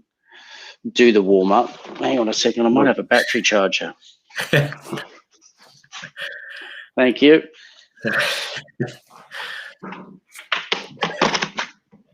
So I got up in the morning. I didn't feel much better than the day before, to be frank. No, yeah, of course. And then I decided to do the warm up just to see how I felt. And of course, the team had to convince me that the front wing wasn't going to fall off. Right. Considering what happened the day before. So I had to put a massive leap of faith in the team that did a lot of repair work to strengthen up that area just in case. And I did the warm up, and I don't know if they put empty tanks on or whatever, but you just don't know. My brain was all over the place. So I went out there, and I think I was like 15th, 16th, which we'd never been. Right, yeah. And I came into the pits, and I just felt this cloud, really heavy cloud, start to lift slightly, right. And I just thought, I got to do it for these guys. You know what I mean? We got to keep this going. And I decided to do the race. Wow. And that was it, really. Wow. Yeah, sort of. Yeah, it's the kind of thing you don't know how you're going to react to it until you're in that situation, and hopefully, won't have to be. But no, amazing. Then obviously we come to the race. Start line incident, which you touched on, Pedro Lamy, wasn't it? And Johnny Herbert, I think. Was it Herbert? I can't remember. JJ later. And Lamy. Yeah. Debris went into the crowd, and obviously serious situation again, as you say, was another thing in that weekend, and think. And we all know what happened next. I've always said that weekend, I was 13. I've always said that was the weekend that my childhood ended, because racing drivers, like yourself and Roland and Ayrton and everyone else who was on that grid, we weren't just people. They were like F1 drivers, superheroes. I've often said that, my mates had Spider-Man and Batman and Superman, and I had, Mansell, Senna and Prost, Yeah. And obviously what happened with Roland was awful. Equally so with what happened with Ayrton. Obviously when it happened, the accident with Ayrton, we've seen people go off at that corner before. Alboreto, I think PK went off in 87 and hurt his foot. Was okay. Gerhard went off, didn't walk away initially, but he was okay with the fire. But it didn't look anything out of the ordinary when it happened. It was like, oh Christ, that's a big one. But obviously it became apparent from the TV pictures that something was quite seriously wrong when the car came to a halt. What was your view of it? Because obviously you were behind when you came round. Had it happened? Obviously it had happened, and was it? I mean, do you have any The memory dust of that? the dust was still trying to settle as I went through, and I just kind of saw a flash of a kind of blue car, but I actually thought it was a Tyrrell. I didn't think it was anyone other than a Tyrrell car in front of me. Right. For whatever reason, that's what I thought, and it wasn't until we came back around the grid and got out of the car that everyone was, you kind of realized it wasn't. It was Ayrton. Yeah. Wow. Obviously, you obviously sort of knew it was pretty serious, but everyone, like the show went on as it was, and the race happened, and obviously Michael won it, and I think was it Nicola Larini came second, which normally would have been lauded for Ferrari at San Marino. But obviously the news broke. Obviously as fans, it was an awful shock, but what was it like as a driver? I mean, obviously, I don't want this to come out wrong. Obviously, losing Roland, with not belittling that, no one would ever, belittle that. But this was Ayrton Senna. It was like the guy. Unfortunately, Roland doesn't get forgotten, but almost, he gets mentioned after Ayrton, which isn't right. But to lose two of your peers, that must have. I mean, you must have thought, what the hell is going on? Oh yeah, for sure. I mean, everyone down the pit lane was in shock, absolute shock. I can imagine. It's we hadn't seen anything like that in our generation. No. So yeah, it was pretty scary in some ways. In a sense, it's something. Things could go that bad that quickly. Yeah. And then, of course, we go into Monaco, and then Wendlinger had his accident. Yeah, he was in a bad way, wasn't he? He was in a coma for ages. You know what I mean? Yeah. So it was like, oh God, not again. And then Sauber, wasn't it? He was Sauber.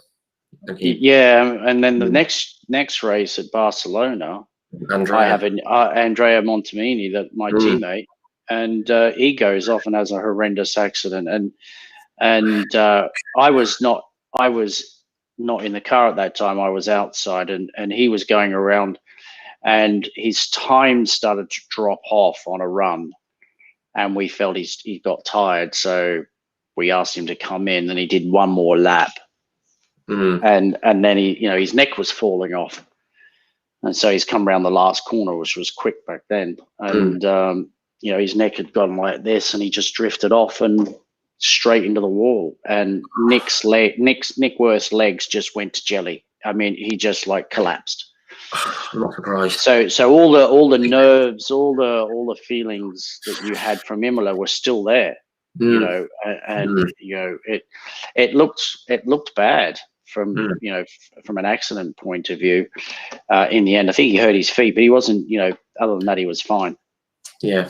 Obviously, I remember when it was reported. I think everyone, just thought, "No, come on, not again." Yeah, no, not again. You know what I mean? Yeah. So it was a really famous Jackie Stewart line period of early, wasn't it?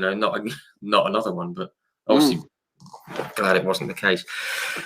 No, obviously, thank you for talking about that first-hand experience. I know it's you must have been asked about it 1,000 times and more. But no, thank you. Also, just moving on that season, obviously you were credited with sort of galvanizing the team and a bit of determination and, improving the performance of the car and the times. And it just seemed to sort of get a little bit better after, towards the end of the season. But obviously that cloud must have been over the team for the whole year. But at the end of the season, did you decide to walk away because there was an offer on the table for the British Touring Car Championship in the Super Touring era at the time? No, what happened was that, again, as a fledgling team, it had no money. Nick had probably overspent trying to find performance, understandably so. And then they needed people with money, really. They needed cash. And so Mimo Schiattiella continued because he could bring money. Jos Verstappen came in because he was a Benetton guy, and when he came along, he brought, from memory, like $1 million worth of technology with him from Benetton. Wow. Okay. Wow. Yeah. So the writing was on the wall for me through Nick's contacts at BMW with God, what's his name? Rocher. The engine guy. What's his first name? Yeah, I can. Anyway, so I got an invite to go over to Germany to have a discussion about the British Touring Car Championship. Team Warthofer, who'd won the German championship, were instructed to go to England. Schnitzer were going back to Germany. So, complete change of team for BMW there. Johnny Cecotto was a teammate, and so it was a change of direction. It was like I kind of said, "That's it for Formula One. I'll have a career outside of it," and the British Touring Cars was the next option, really. Yeah, sure.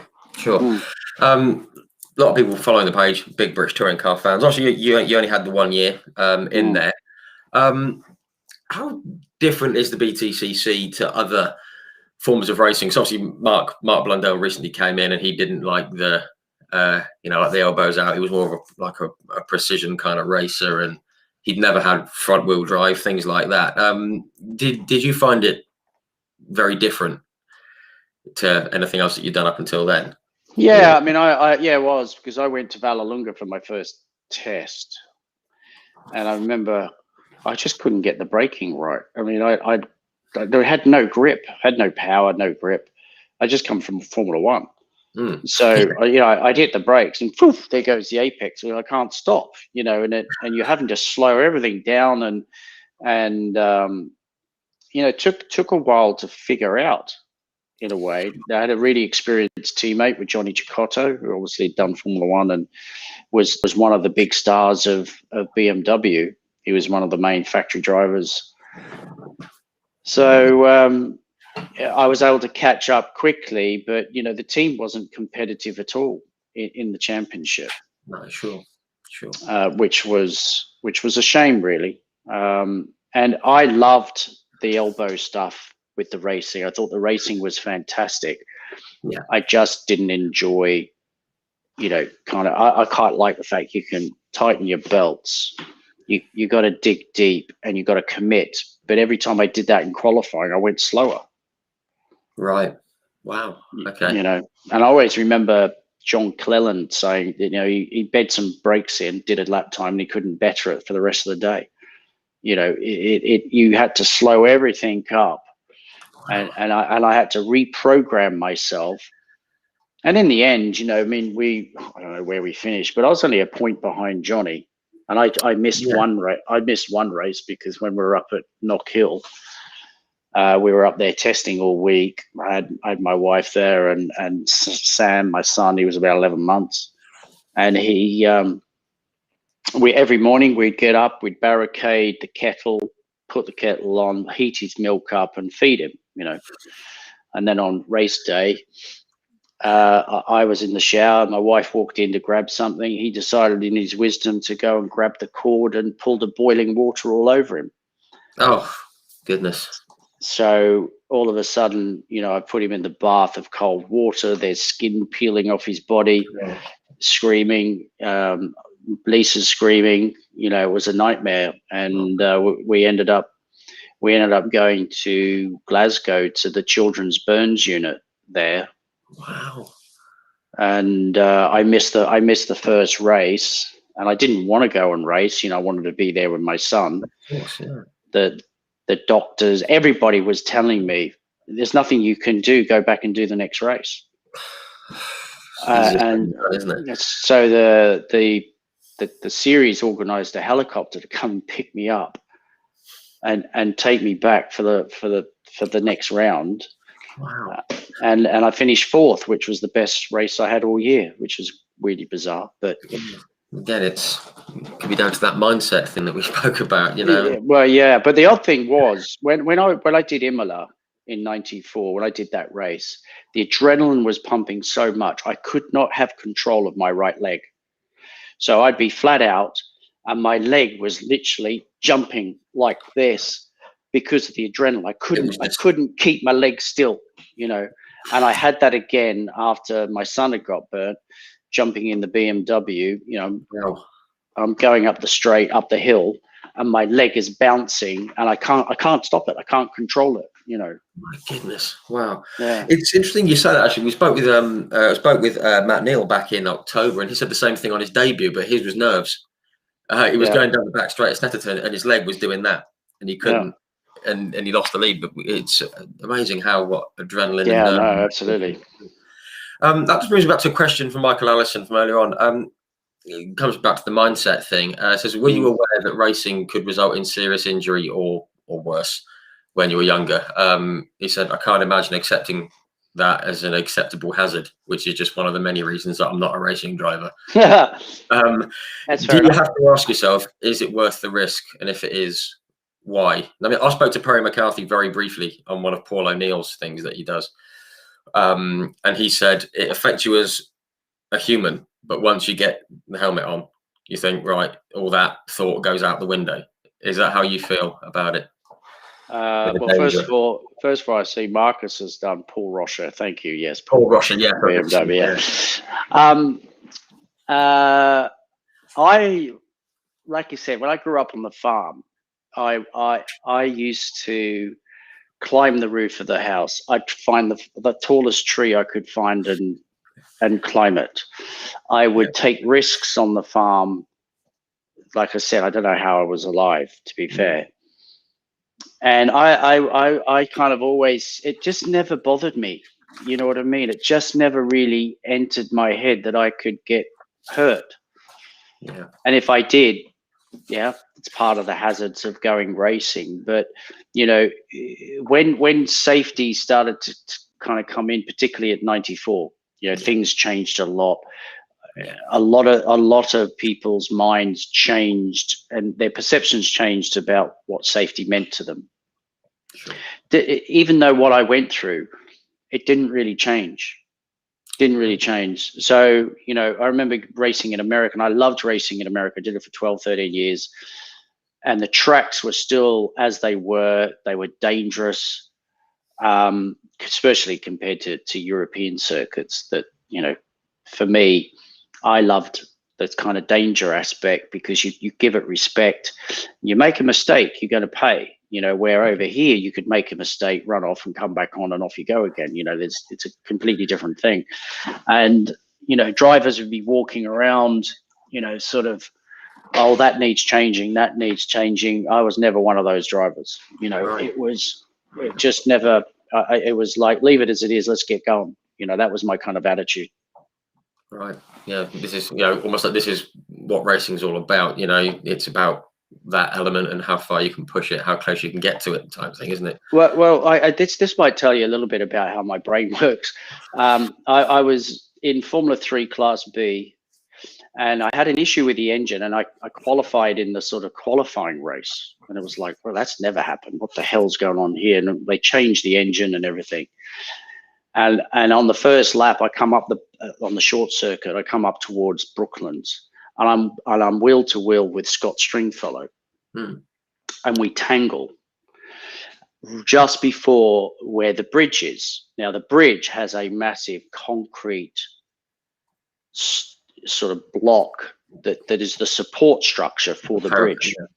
So it's a wall. It's a wall, an absolute big solid wall of concrete. And as we've hit and tangled, we've literally gone straight at this wall. And and it's a head on. It's not, you know, it's virtually a head on. And I remember looking at this wall, knowing I'm going to hit this wall. And the thing that went through my head was, I'm in a Rolt, I'll be okay. And I just relaxed as I just went head on into this concrete wall. Both Scott and I ricocheted off across the wall to everybody. And then I got out. I was fine. I looked at his car. The whole front of his Reynard was knocked off. His legs were sticking out. So he was lucky he didn't have a second impact. And his eyes were going round and round and round and round and round like this. But, you know, I mean, who does that? Who goes into a bloody wall head on and just in fourth gear at a fair rate and goes, oh, yeah, I'll be okay. Poof, you know. And that's what went through my mind. You know what I mean? I didn't tense. I didn't go, oh, my God, this is going to be it. I didn't see life cross my eyes, you know what I mean? Some people experience. I just went, no, I'm in a Roll. I'll be okay. And that was it. Boom. And I got out, you know. So that kind of tells you in that very moment where you're in survival mode, I've always found I've had, I guess, the capacity to assess, react, and sort of get myself out of trouble, you know. So wow, I'm going to echo what Michael said. You know, that's one of the many reasons why I'm not a racing driver. Same here, because I would be absolutely bricking it. Yeah, if I was to do that now, I'd probably have a different mindset, maybe. Right? Yeah. But back then, I just didn't think about it. You know, it's like not on the plan for tomorrow, is it? It's no, and it's not like I was a reckless driver. You know, it was just the way I was sort of my way I was built, really. You know, so all the way through my career, I wasn't really into the safety side. It was, if it was more challenging, then great. You know, bring it on. Right. Excellent. Just seen John Kane. He said, I remember the weekend at Knock Hill. He was marshalling, and I think John still does. Oh, right. Wow. Big thumbs up to all the marshals. We got absolutely, yeah, huge. I mean, they are unsung heroes. They really are. Absolutely. I think he actually said previously that that he met you up at Knock Hill. So yeah, right. And he said you're a lovely bloke. So there you go. Right. Just coming in. I mean, time's rattling on as it always tends to do with these. It is, isn't it? Yeah. Just very quickly. I mean, obviously there's a whole load of. And we're only halfway through my career. Yeah. There's a whole feel free to skip. We can go into, but I don't mean to skip over it, but we don't have to. I just want to fast forward. 2009, you're back in sports cars. You've had 2 class victories at back at Le Mans. Yeah. And 2009 with Aston Martin. 2009, you go back with Peugeot alongside Marc Genet and Alex Wurz. Did you think we could win this thing? Yeah, I was racing for Highcroft in America, and you know, you got to remember 2008, 2009, the whole world was collapsing financially. Yeah. And our race program in America, we had another year to do it with Honda. Honda canned it, restarted it, canned it, something like 6 or 7 times before we got to a test at Sebring that was, yeah, no, we're going to do this next year. So I turn up for the test and I look at my phone, check my emails, and I see an email from Peugeot and I read it, and it says, how is your availability for Le Mans this year? And it's like, what? So I spoke to the team about it, because in my contract, I could do Le Mans, but obviously Peugeot were an opposition. We were racing against Peugeot coming up at Sebring in the same class, you know. So I ended up getting permission from Highcroft and Honda. They said, yeah, no, absolutely. They were great. I flew to Paris after the test, met with them, did a deal, got to Barcelona, which was the first time I drove it. And I drove out of the pits and I accelerated, and the smile on my face just got bigger and bigger and bigger. And I said to myself, I can win Le Mans. So you knew almost immediately that... I knew immediately we had a great opportunity to win. And up until that point, you know, I kind of felt perhaps that the chance to win again, or a chance to win overall, may have gone, you know. Right. And I had 2 years with Aston Martin, which was obviously fantastic, won both years in 07 and 08. And then to get the opportunity in 09 to do it with one of the front running cars, you know, was like, yeah, this we can do this, you know. Yeah, sure. I mean, I actually put something out earlier about you know, this like year at Le Mans, and you know, I think Peugeot, I think you guys, you know, I think the team was it first, third, fourth, and fifth on the grid or something, you know, as the team, and you obviously started fifth, and you know, I mean, I've not been to Le Mans. I've heard that it's absolutely fantastic. It's on the bucket list thing to do. I mean, as an event, I mean, you said before that you absolutely love it. It's huge. It's fantastic. Obviously, there's so much that can go wrong in 24 hours. There's accidents and weather, as you're well aware, mechanical failures, all that kind of thing. And obviously, you and Mark and Alex did, you know, great jobs. I mean, you did I think you did like a triple stint in the, you know, towards the end. And when did you think, or did you allow yourself to think, yeah, we've got this?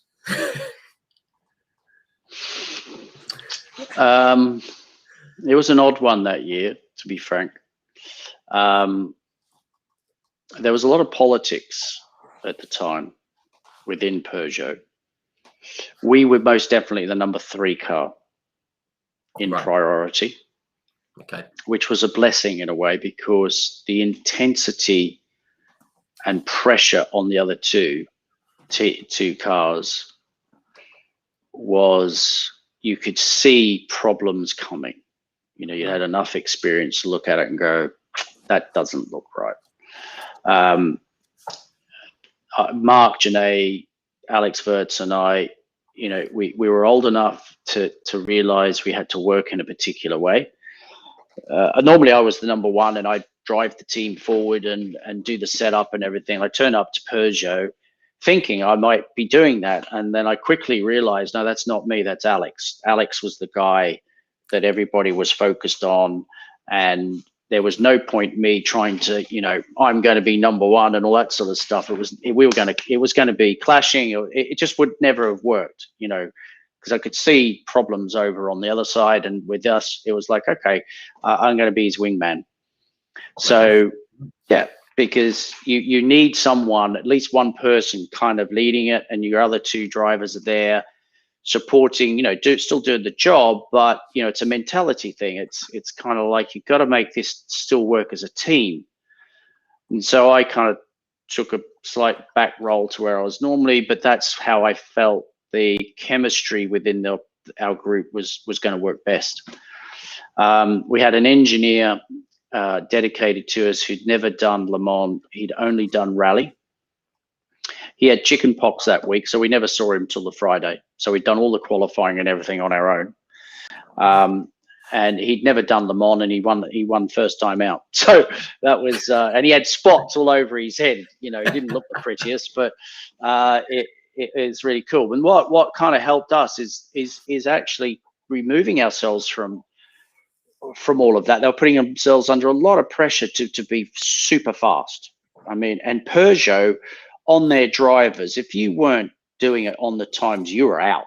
You know what I mean? And the pressure on the drivers to get out, look at their times to everyone else, and all this sort of thing. And I'm sitting there looking at it, going, "Whew, you know, that's not how I would want to approach a race at Le Mans." No, sure. And of course, they just kept making mistakes. We'd realized that if we kept off the curbs, we could save the front splitter, because we'd noticed that when you went over certain curbs, the ends of the splitters were breaking. So Right. you can imagine, 4 long straights, 200 plus mile an hour. These things are going to start falling apart. Yeah. So we weren't as quick. I mean, there was a few reasons why that was, but one of them was deliberate, because we felt we needed to take care of the car a little bit with the front splitters. And of course, the other cars were just tripping over one another. They'd have to come in and fix a splitter, change the splitter, go back out. So they'd be ahead of us, then they'd be behind us, then they'd be ahead of us, then they'd be behind us. And we just had the perfect race. We had nothing go wrong. We didn't hit anyone. We had the shortest time in the pits out of everyone in the whole, the whole grid. And that's how you win Le Mans. You got to be fast enough, but you can't spend any time fixing your car, because it's too competitive now. The old days, yeah, you could kind of get away with it, but you couldn't. So again, it was really interesting to see the two different mindsets and dynamic and energy within the two groups. And it was kind of not them and us, but the focus was over there, but it was a bit toxic, if you know what I mean. And we could just sort of do our thing. And so I kind of felt if we got ourselves into that place, we'd make better decisions, and we did. Yeah, and sort of almost like manage the situation, and managed it better than perhaps on the other side. Yeah, amazing. Many different ways to win a race, isn't there? Obviously, when you won, it's been absolutely fantastic. And I actually didn't realize this until I was just putting something together earlier on today. Obviously, your brother Jeff had won it a number of years before, and obviously, your father had won the French Grand Prix on the Bugatti circuit at Le Mans. That's correct. 67, yeah. In the car that he built, and it was sort of, to use a football analogy, it was like completing the hat trick, wasn't it? It was for the family. It must have. That must have been very cool. It was huge. Yeah, huge. And Jeff won in a very similar circumstance. He was the number 3 car. He had 2 young drivers, Christophe Bouchou and Eric Hellery. And they needed someone with experience. Funny story, actually. I contacted Jean Todt to say, hey, what about me for the Peugeot, and I didn't hear back from him. And then literally 2 weeks later, my brother rings me and says, hey, you never guess what? I've just had Jean Todt on the phone. He wants me to drive at Le Mans. I went, what? They've got the wrong bloody Brabham. Well, they phoned the wrong one. They've got mixed up. What the hell, Scandalous. So, yes, absolutely. But at that time, Jeff was winning everything in America with IMSA, with Nissan.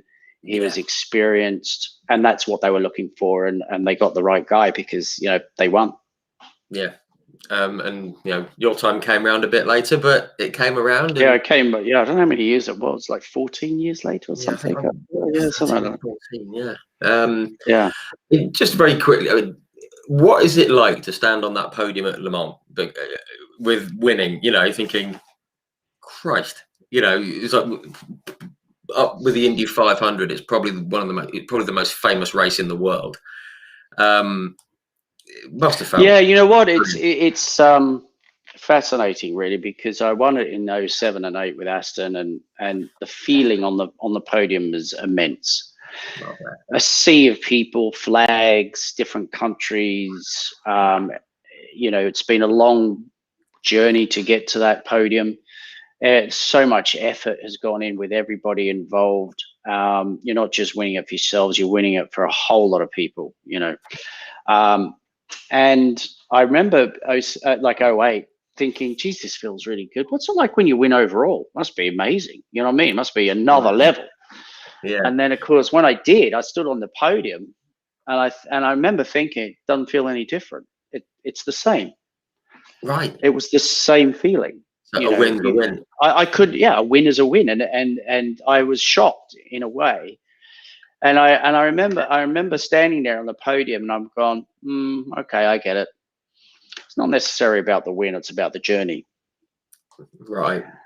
And Right. you know, the journey you have with your family and your friends and your supporters and your teams that I raced for over the years at Le Mans, the team that I was with at the time, and you know, you're on a journey together. Yeah. And you know, they're living the victory through me standing on the podium. You know, people who are close to me and everything. And it was an interesting kind of thing, light bulb moment. You know, it was like it kind of put more relevance to the kind of journey than the victory, if you know what I mean. Yeah. So what had gone on before, rather than Yeah, and how you yeah, yeah. All the ups and downs, the tears, the anger, you know, we have all these emotions all the time, and you know, things happen. But you know, standing on the podium, it all kind of came together at the right time, and it was a feeling I'll never forget. But the thing you take from it was more or less, you know, the journey is just as important, you know. The journey is as important as the result, type thing. Mm-hmm. Yeah. Wow, very cool. Also that year you won the American Le Mans Series, which was quite a good year. You know, to win that title as well. And I mean, again, there's many years that I've had to sort of skip over. I mean, you know, just some sort of memories from sort of, what was it, 99 to 2009 or 98. You know, you first of 4 wins at Sebring with Andy Wallace. You know, amazing driver. Yeah, you had class wins in 7 and 8, and then you know, and you won the American Le Mans Series title in 09 and in 2010, back-to-back titles. Must have felt, you know, like did you feel like you'd found a niche in the sports car racing, like it was more suited to you? You know, it was kind of strange because I was 2006. Hang on, where are we? 2004, 5. Yeah, so 2006, I was racing in America in GT category in a Lambo, which was new, the Murcielago, I think it was, and it was a bit of a junk box, to be fair. And then this opportunity came up that there was my name being thrown about for a new sports car program with Honda, with Acura in America, and Nick Worth was involved in that project, and Nick was pushing my name forward, and there was a bit of politics going in the background because there was, I don't know who it was, but there were some people saying, "Oh, David's really difficult to work with," you know, blah blah blah blah, and everything. And of course they knew about me, but they didn't really know about me in America from a American Honda point of view, because they're always in Indy cars and they're just moving to sports cars properly for the first time at the high level. And a guy called Robert Clark, someone said, like, Robert's going to call you. And I was actually in a movie theater with my kids watching a movie, and the phone rings and it's Robert Clark. And I didn't answer it, but I quickly got on the phone to my wife. I said, "You get your butt down here, look after the kids. I need to make a call." So I ended up sitting in the car making a call, and the first words out of Robert's mouth was, "I'm ringing up to find out if you're an a-hole." This is the boss of Honda Racing. What a start to a conversation! What a start! Absolutely. And I said, well, and I was kind of prepared because I kind of heard some stuff. Yeah.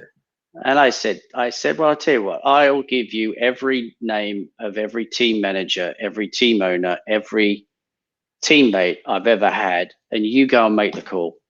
You call them and you ask them.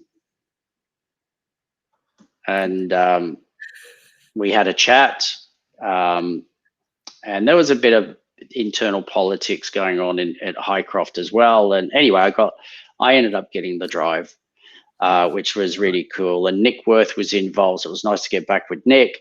Honda were putting a lot of effort into it. we bought an old Courage, or they did. They bought an old Courage, and we drove it, and it was just like, oh my god, this is like terrible. And Nick did his bit, and we went 4 seconds quicker, and I qualified second and the best Acura at Sebring. And then we were up against Penske, Fernandez in the other Acura, Andretti. The competition, Dyson. There was a real intensity to it, and I thrived on that. I absolutely loved that. And in 2008, I'd say I hit a purple patch for me as a driver, because nothing could get in my way, kind of thing. It was just, everything was flowing.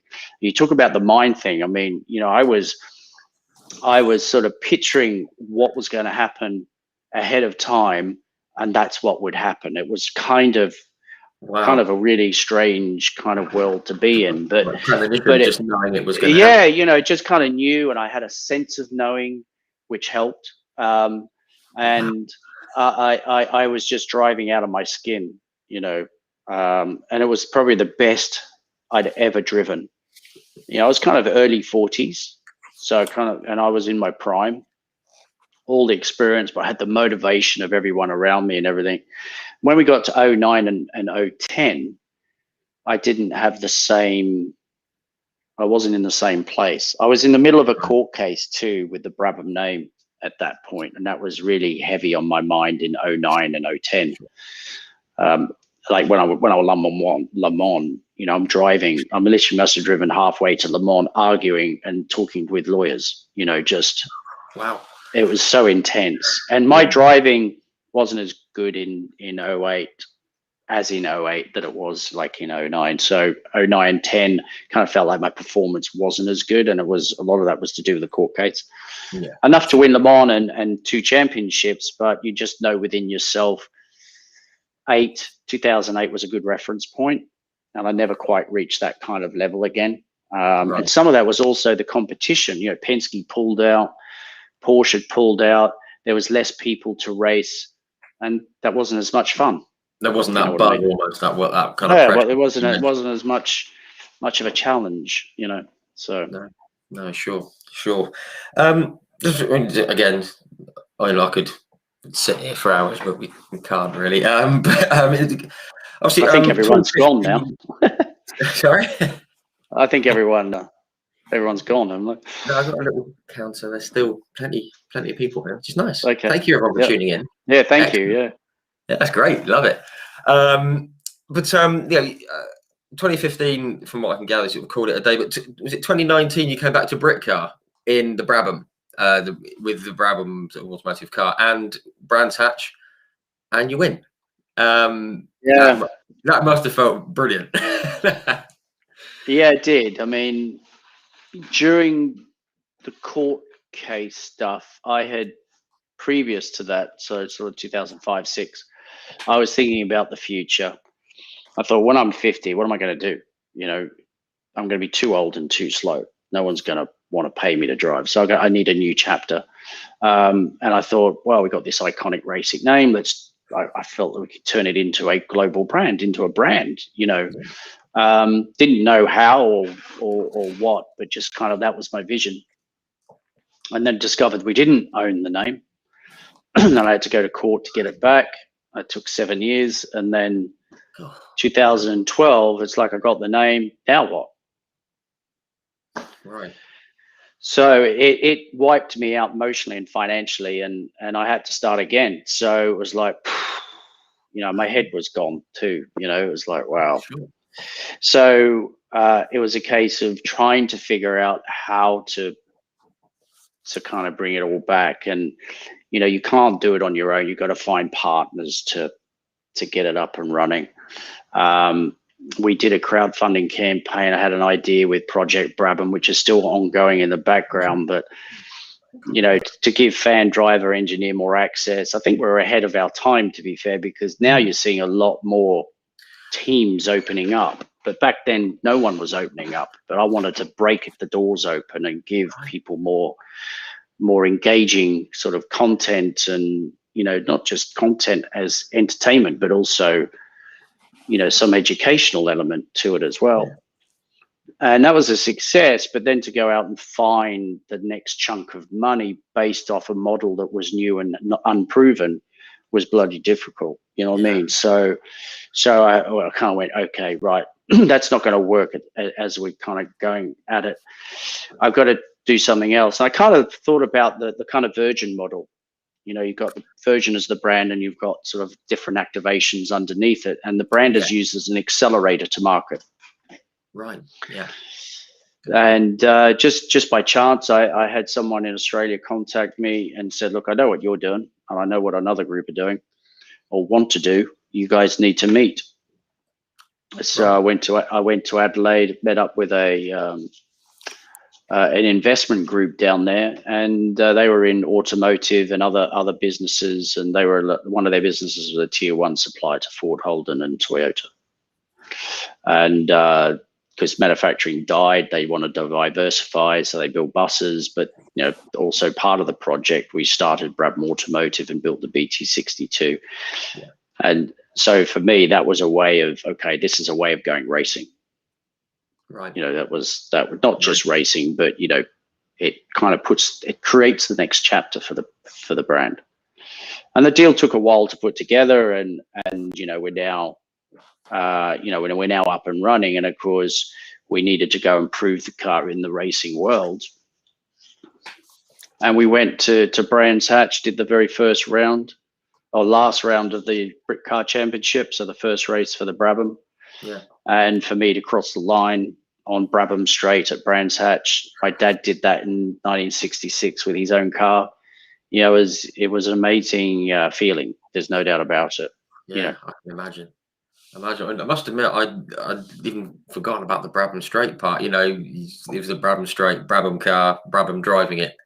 Wow, that's very, very, very cool. Mm. And obviously, the last couple of years, it's sort of grown and was it just today there was the launch of the online shop with merchandising and stuff with caps and all that kind of thing? Yeah, absolutely. Which is very cool. I've had a look. I'm gonna be on there for that. Yeah, no, thanks. I mean, we got all this history and heritage, and you mentioned it earlier. There were kind of 3 really iconic Brabhams: the BT19, the BT46B, and the BT52. Yeah. So, my dad's car, BT19, BT46B, the fan car, and the PK BT52. Yeah. Which has the BMW turbo engine, first championship in a turbo. Yeah. So we've aligned our sort of merchandising range to be around those golden eras, and celebrating not just that era, but also that car. And the first drop are the hats, and there's more to come down the road. So a lot of people kept asking me, when are you going to do merchandising? When are you going to do merchandising? When are you going to? I said, well, when the time is right. And now the time is right. Yeah. Yeah. And it's a very cool logo as well. The different logos on the merchandise, I've seen it, and it looks very good. So folks, go and have a look, because Brabhamstore.com. Absolutely. Yeah. Brabhamstore.com. Yeah. I'll be heading on there tomorrow for sure. Again, very quickly, just have a quick wrap up at the end. I mean, we've taken up 2 hours, 20 minutes of your time. So thank you so much for sitting and letting me ramble on at you and answering the questions and that kind of stuff. Just a few little fun things at the end here. You had some career co-drivers. Again, I'm just going to reel off a few. Andy Wallace, Eric Bernard, Jan Magnussen, Pierre-Henry Raffinel, Johnny Herbert, Mark Blundell, Sebastian Bourdais, Stefan Johansson, Scott Sharp, Simon Pagenaud, Peter Dunbreck, Karen Chandhok, who we know. We got the original Stig, Perry McCarthy, Ukya Katayama, David Coulthard, Brian Herter, Rickard Rydell, Alex. Some amazing guys. Who was the best driver that you drove with, and who was the best one that you drove against from any series? Yeah, I mean, that's I was asked that recently, and I said it's not an easy thing to answer. I'm sure it's not. so many good drivers, and each a little different in their own way. I had great relationships with all of them, and we had a lot of success together. I guess if you're thinking about who was the kind of most interesting in slightly different ways than just being a driver, I think of the Panos days with Jan Magnussen, I guess. Yeah. Okay. And we were like chalk and cheese. And he just come out of F1 and he was blindingly quick. And I would go out and I'd set the car up, you know, and I'd come in, get out of the car, and Jan's there with a fag in his mouth. It's just like, and he looks at me, he says, "Is the car ready, Brabs?" And I go, "Yep, she's pretty good now." And he just put his fag out, jump in the car, and off he went, you know. And he'd ultimately go like a tenth or two quicker. So then I had to get a tenth quicker than him. And we used to have a bet every race. So it was $1 bet. So whoever was quicker than the other, you know, got the dollar. And we sometimes it was like thousandths of a second. And Wow. and you know, it's like, okay, Megs, I absolutely kicked your butt this weekend, mate. Give me the buck. And it was like literally half a tenth, you know what I mean? So we're absolutely milking it as much as we could. but like we were up against Audi and BMW. We had to be on form every time we arrived at that track, and we bounced off each other and had a great time. In terms of sort of biggest rival in that sense, and you know, I'd say McNish, definitely. Yeah. You know, he was really good in sports cars, really good. And I remember in 2009, everyone, you know, after the race, everyone's obviously happy we won Le Mans. But I went to Persia and they did all the analysts came together and put all the charts together of you know, all the fastest drivers and everything. And Alan was number one, like that. Yeah. Wow. Yeah. He's certainly found a groove in sports cars, didn't he? He's very. Oh yeah, yeah. Very. And Very what was nice is, you know, we were fierce rivals, but we've always been mates. You know, so you get on the track, you know, we're up against it. We're doing our job, but off track it was pretty good. We've had a pretty good relationship, so it's great. Brilliant. Favorite circuit you've driven? Favorite circuit in the UK? This is one that I had it goes back to the mindset. So I deliberately didn't have favorites. Interesting. Okay. Because I felt if I had a favorite, I wouldn't be as quick at the ones that weren't a favorite. Right. And there was a time where I didn't like Mickey Mouse tracks. You know, take me to Spa and Le Mans and Silverstone and Elkhart Lake, or you know, proper tracks. But I was struggling a little bit with it, and I was always love street circuits, and I'd won a lot of races on the streets. So every time I went to a Mickey Mouse track, I saw it as a street circuit in my head, and that took me back to where I needed to be. Yeah. So I never had favorites. If you gave me what's your favorite event, yeah, Le Mans. You know, Le Mans. Yeah. Le Mans. But yeah, I never really had favorites in that sense, you know, because I've been spoiled. I've driven on a lot of great circuits. UK is probably a bit easier, I guess. You know, there's two tracks that come to my mind: Brands Hatch and Alton Park. Okay. Yeah. Yeah.